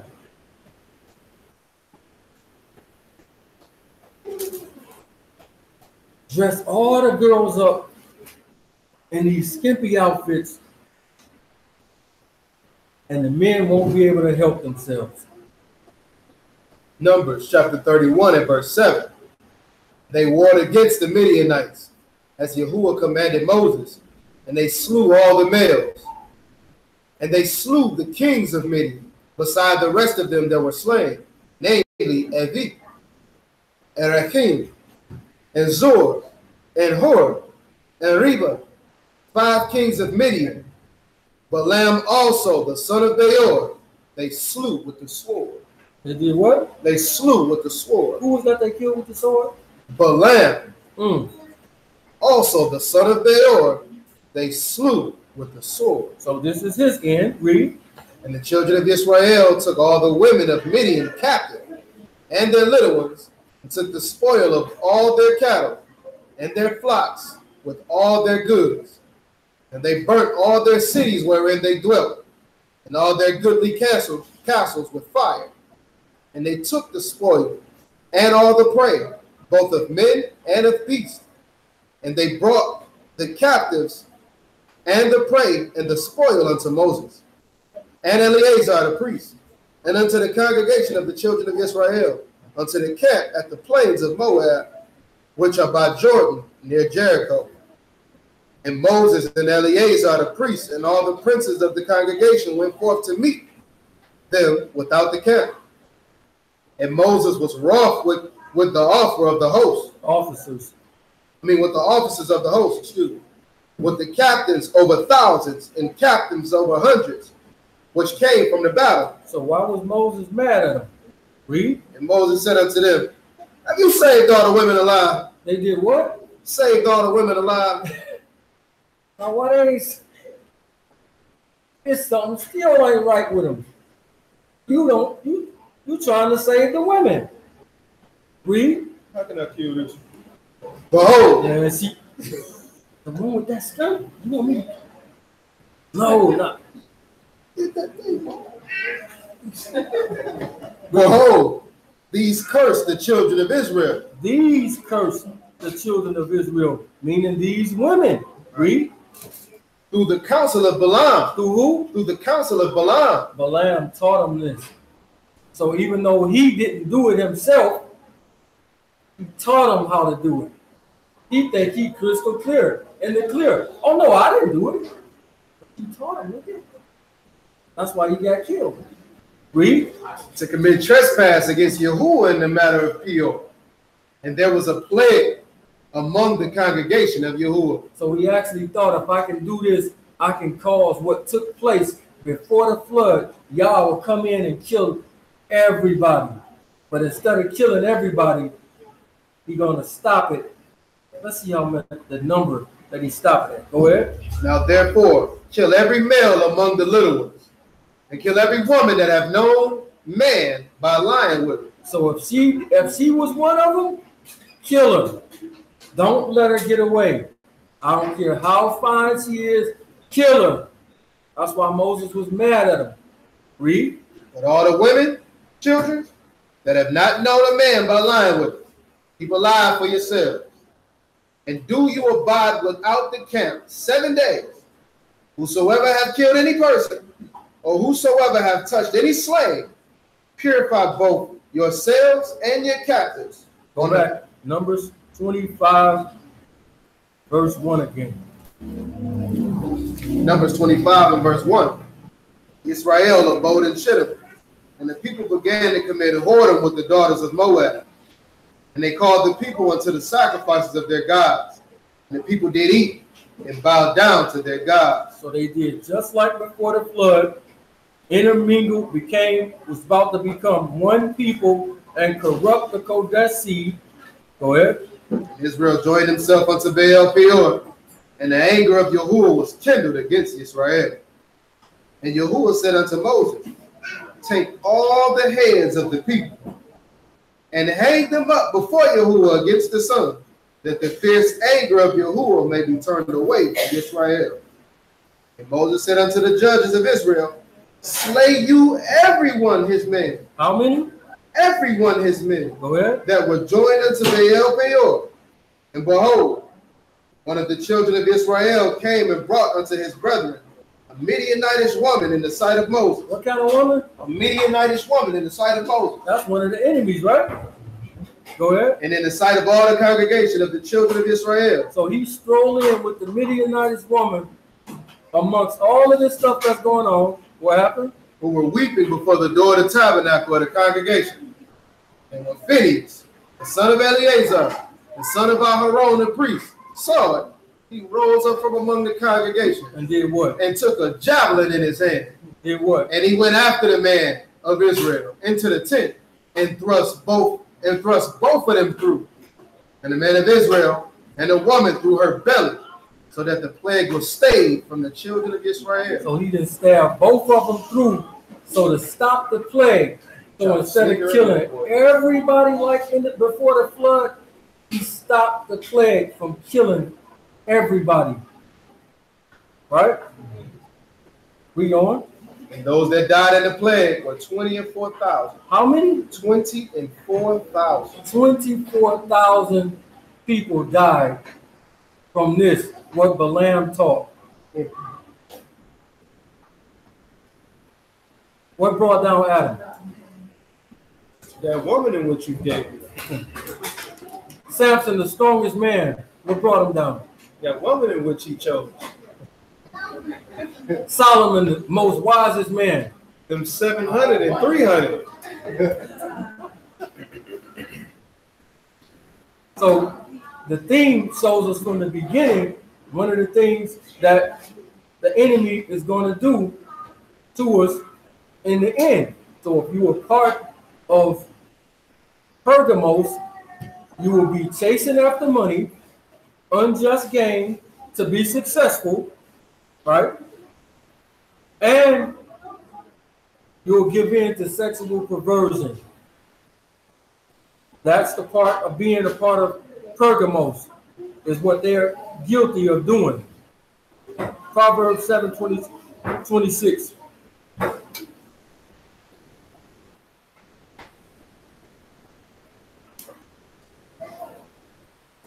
Proverbs chapter 7. Back, pick it up at verse 24. At verse 24. Hearken unto me now, therefore, O you children, and attend to the words of my mouth. Let not your heart decline to her ways. Go not astray in her path.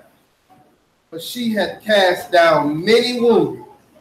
Yea, many strong men have been slain by her. Many what? Many strong men have been slain by her. The strongest man, which was Samson, been slain by her. Read. Her house is the way to hell. Is what? It's the way to hell. Go ahead. Going down to the chambers of death. Going down where? To the chambers of death. Last verse, Ecclesiastes 7:26.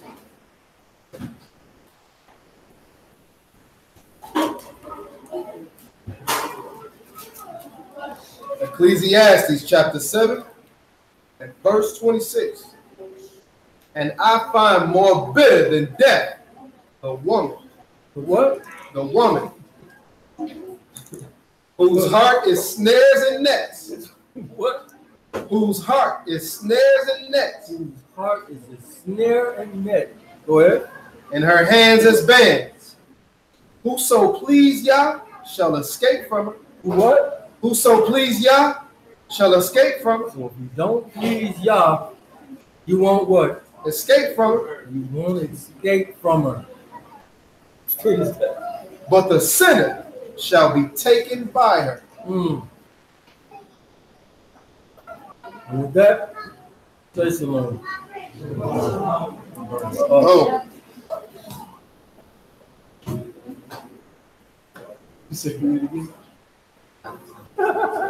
It says, hold on, this by request, reading of this last verse. It says, and I find more bitter than death the woman whose heart is snares and nets, and her hands as bands. Whoso please Yah shall escape from her, but the sinner shall be taken by her.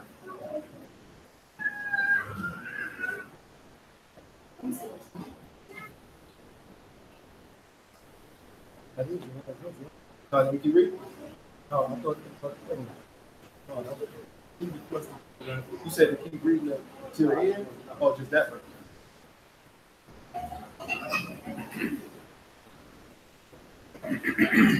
any questions?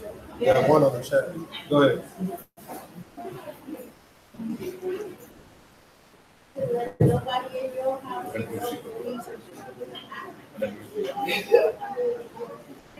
My mom. So that's my mom.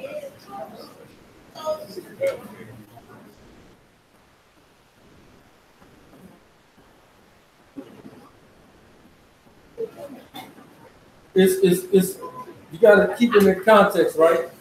So this person coming to you to get you to do something against Yah, right? These people, It's doctrine. it's right. It's a doctrine that they bring in, but you already know that it ain't right. But it's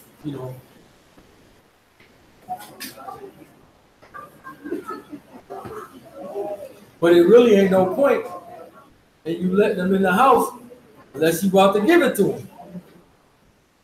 So I'll let them in because I know what I'm about to do. Come on in. Oh, you do the Bible? Oh, let's go. This joint say, was Mashiach a Nazarite? And if so, did he bow the vow of a Nazarite to abstain from grapes and wine? No, he was not. 3 Nazarites was John the Baptist, Samson, and Samuel. In other words, so is the New World Order the same thing? I'm guessing that's all together, mingling together, I'm guessing. Oh yeah. Because if you're trying to bring everybody together as one, it's a false unity, a false coming together like Cats is trying to do now. Exactly, the coexisting. Everybody, let's get along. It's really all the same God. So when you say Allah, it's really talking about Yah. No, it's not. No, it's not. Go ahead, Art. Oh.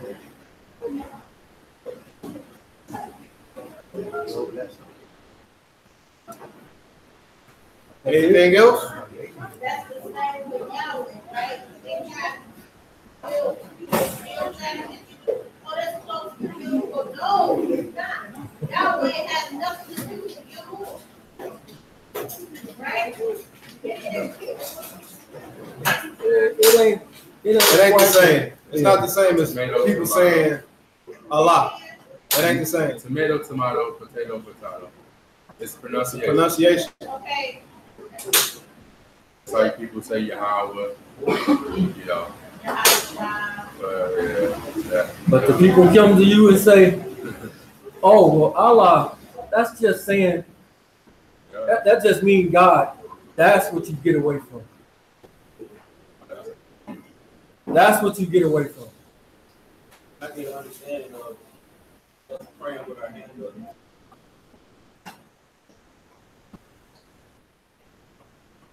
Isaiah 1.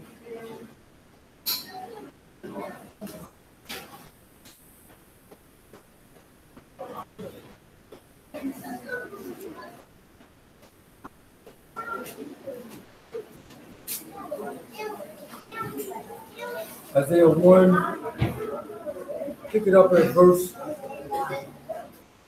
13. Isaiah chapter 1, verse 13. Bring no more vain oblations. Incense is an abomination unto me. The new moons and Shabbat, the calling of assemblies, I cannot away with. It is iniquity, even the solemn meeting. Your new moons and your appointed feasts, my soul hate.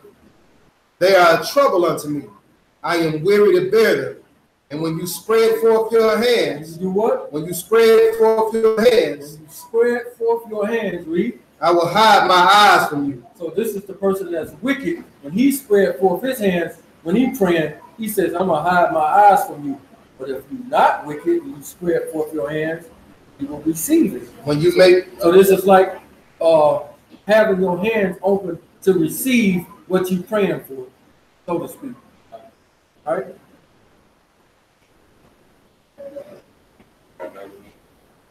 Got something else?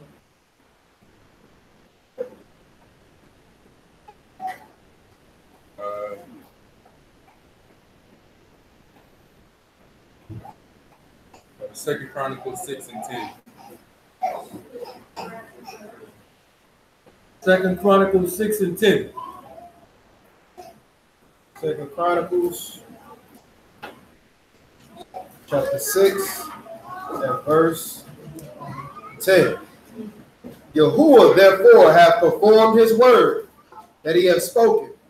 For I am risen up in the room of David my father, and I'm set on the throne of Israel, as Yahuwah promised, and have built the house of the name of Yahuwah, Elohim of Israel. And in it I have put the ark, wherein is the covenant of Yahuwah, that he made with the children of Israel. And he stood before the altar of Yahuwah in the presence of all the congregation of Israel, and spread forth his hands. What? And spread forth his hands. Go ahead. For Solomon had made a brazen scaffold of 5 cubits long and 5 cubits broad, and 3 cubits high, and set it in the midst of the court. And upon it he stood, and kneeled down upon his knees before the congregation of Israel, and spread forth his hands towards Shamaim, and said, O Yahuwah of Israel, there is no Elohim like you in the Shamaim, nor in the earth, which keep covenant and show mercy unto his servant, and that walk before you with all their hearts. Verse 19. Have respect therefore to the prayer of your servant, and to his supplication, O Yahuwah my Elohim, to hearken unto the cry of the prayer which your servant prayed before you.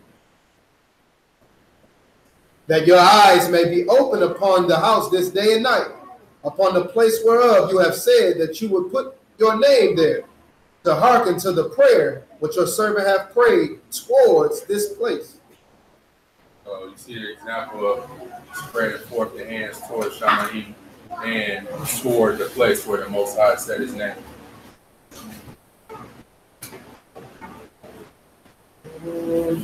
What about Matthew 26:29?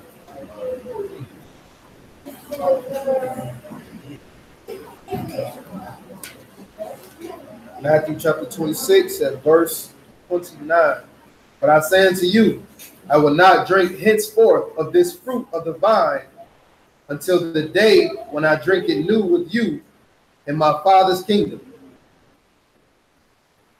I'm talking about as far as the Nazarite joint? Yeah, but that means he just had drank it, though. Yeah. Yeah. He said, I'm not going to drink it anymore. Yeah.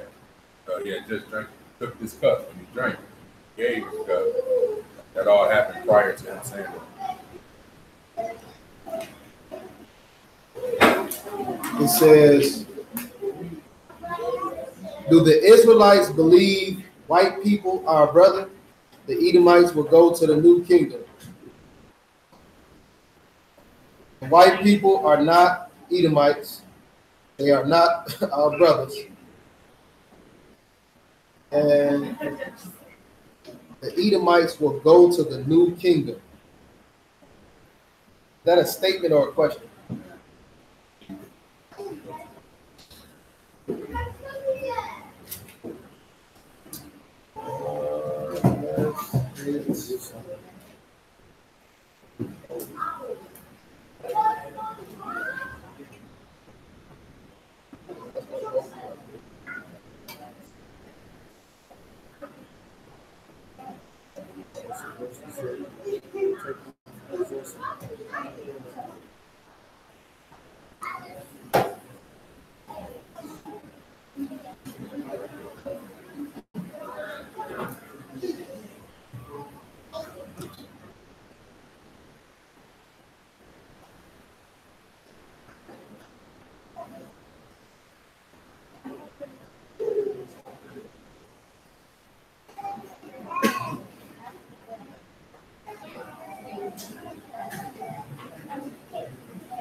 One moment.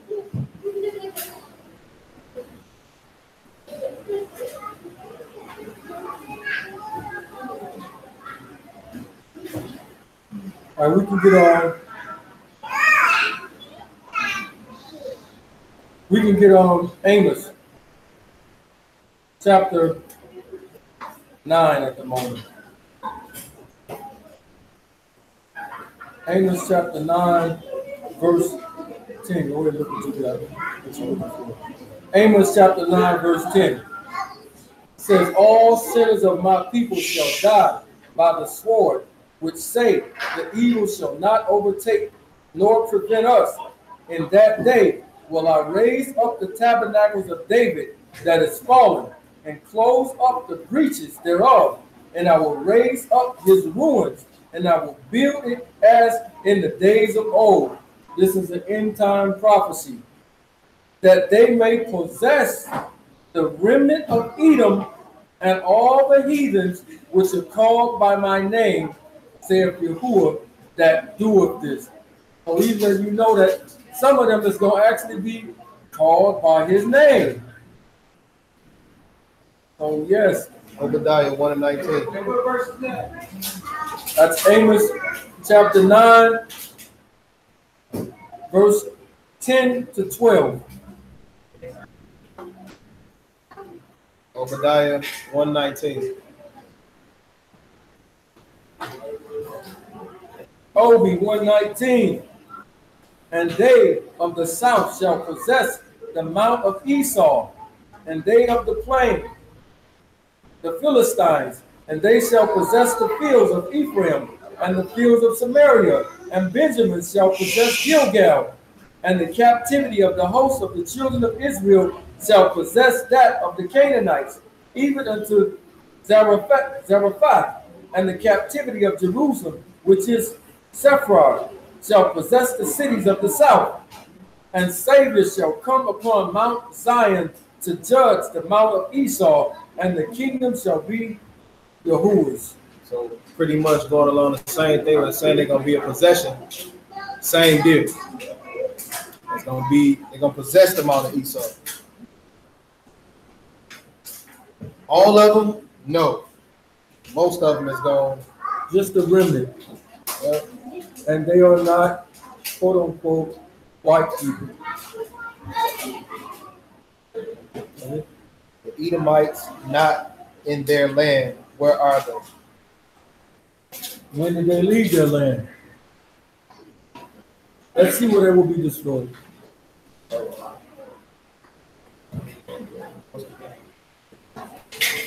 Oh, so you got a question here on this one. But what was you going into? Did he say something about leaving their land? He says, the Edomites not in their land, where are they? You would have to show us scripture that they left their land. So show me that, and then we will continue with that part. Get to your next question.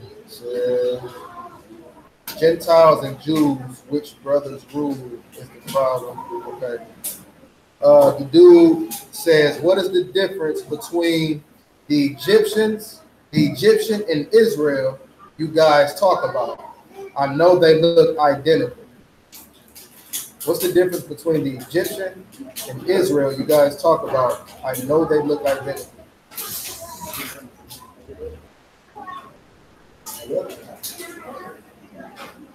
You type that. I don't kind of lost on the question. Dude page that is on the What is the difference between the Egyptian and Israel you guys talking about? It's probably saying Israeli. Then what's the difference between the Egyptian and Israel you guys talk about? I know they look identical.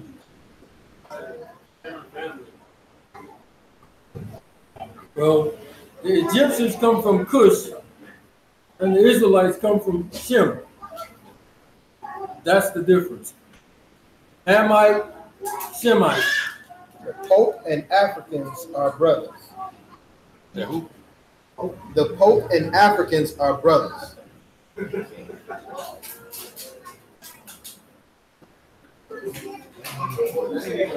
Fun fact, it's true.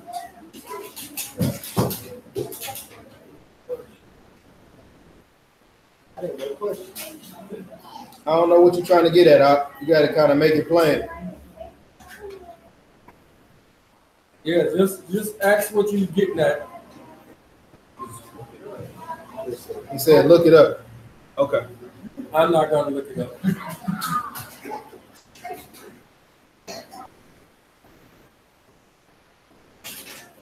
trying to figure out if I'm trying to do Not.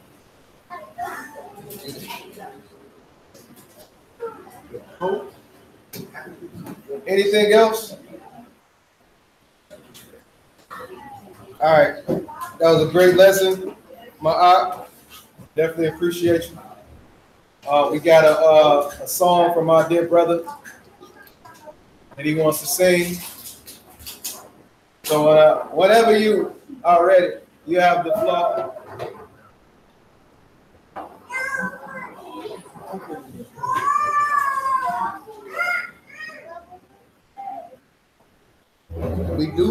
One second. We do agree that Esau is our brother. We do not agree that they are the white people.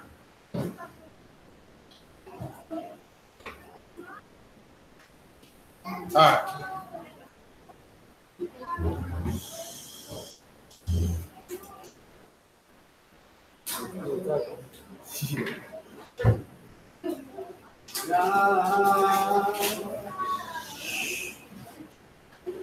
So many good things I've got to tell you, but I'm afraid I don't know how. But there's a possibility that you look at me differently now. Ever since the first moment you showed your way, from then on I knew that by you being in my life, things were destined to change. Yeah. So many people use you in your pain. Yeah.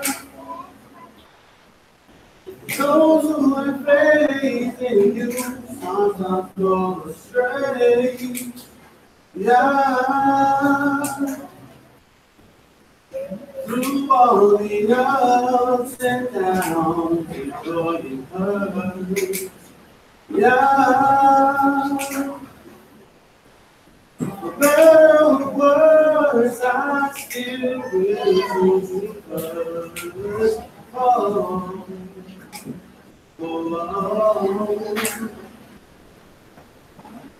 Many days I've gone for you, wanting you, hoping for the chance to get to know you, longing for your kiss, for your touch, your feel, your presence. Yeah. Many nights I've cried from the things you do. Felt like I could die from the thought of losing you. I know that you're real, with no doubts and no fears and no plans. God. So many people use your name in vain. Yeah. Those who have faith in you sometimes go astray. Yeah. Through all the ups and downs, the joy and hurt. Yeah. For better or worse, I still will choose you first. At first you didn't mean that much to me, but now I know you're all I need. The world is so brand new to me.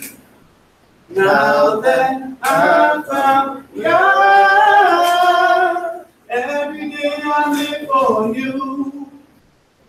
And everything that I do it for you. What I say is how I feel, so believe it's true. You got to know I'm true. You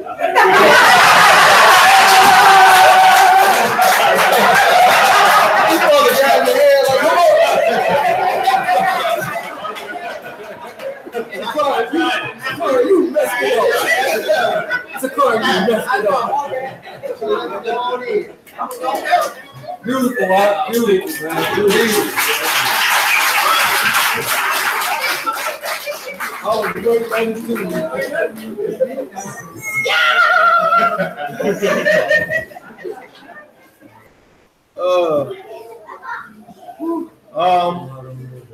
Binder. Just discuss a couple things.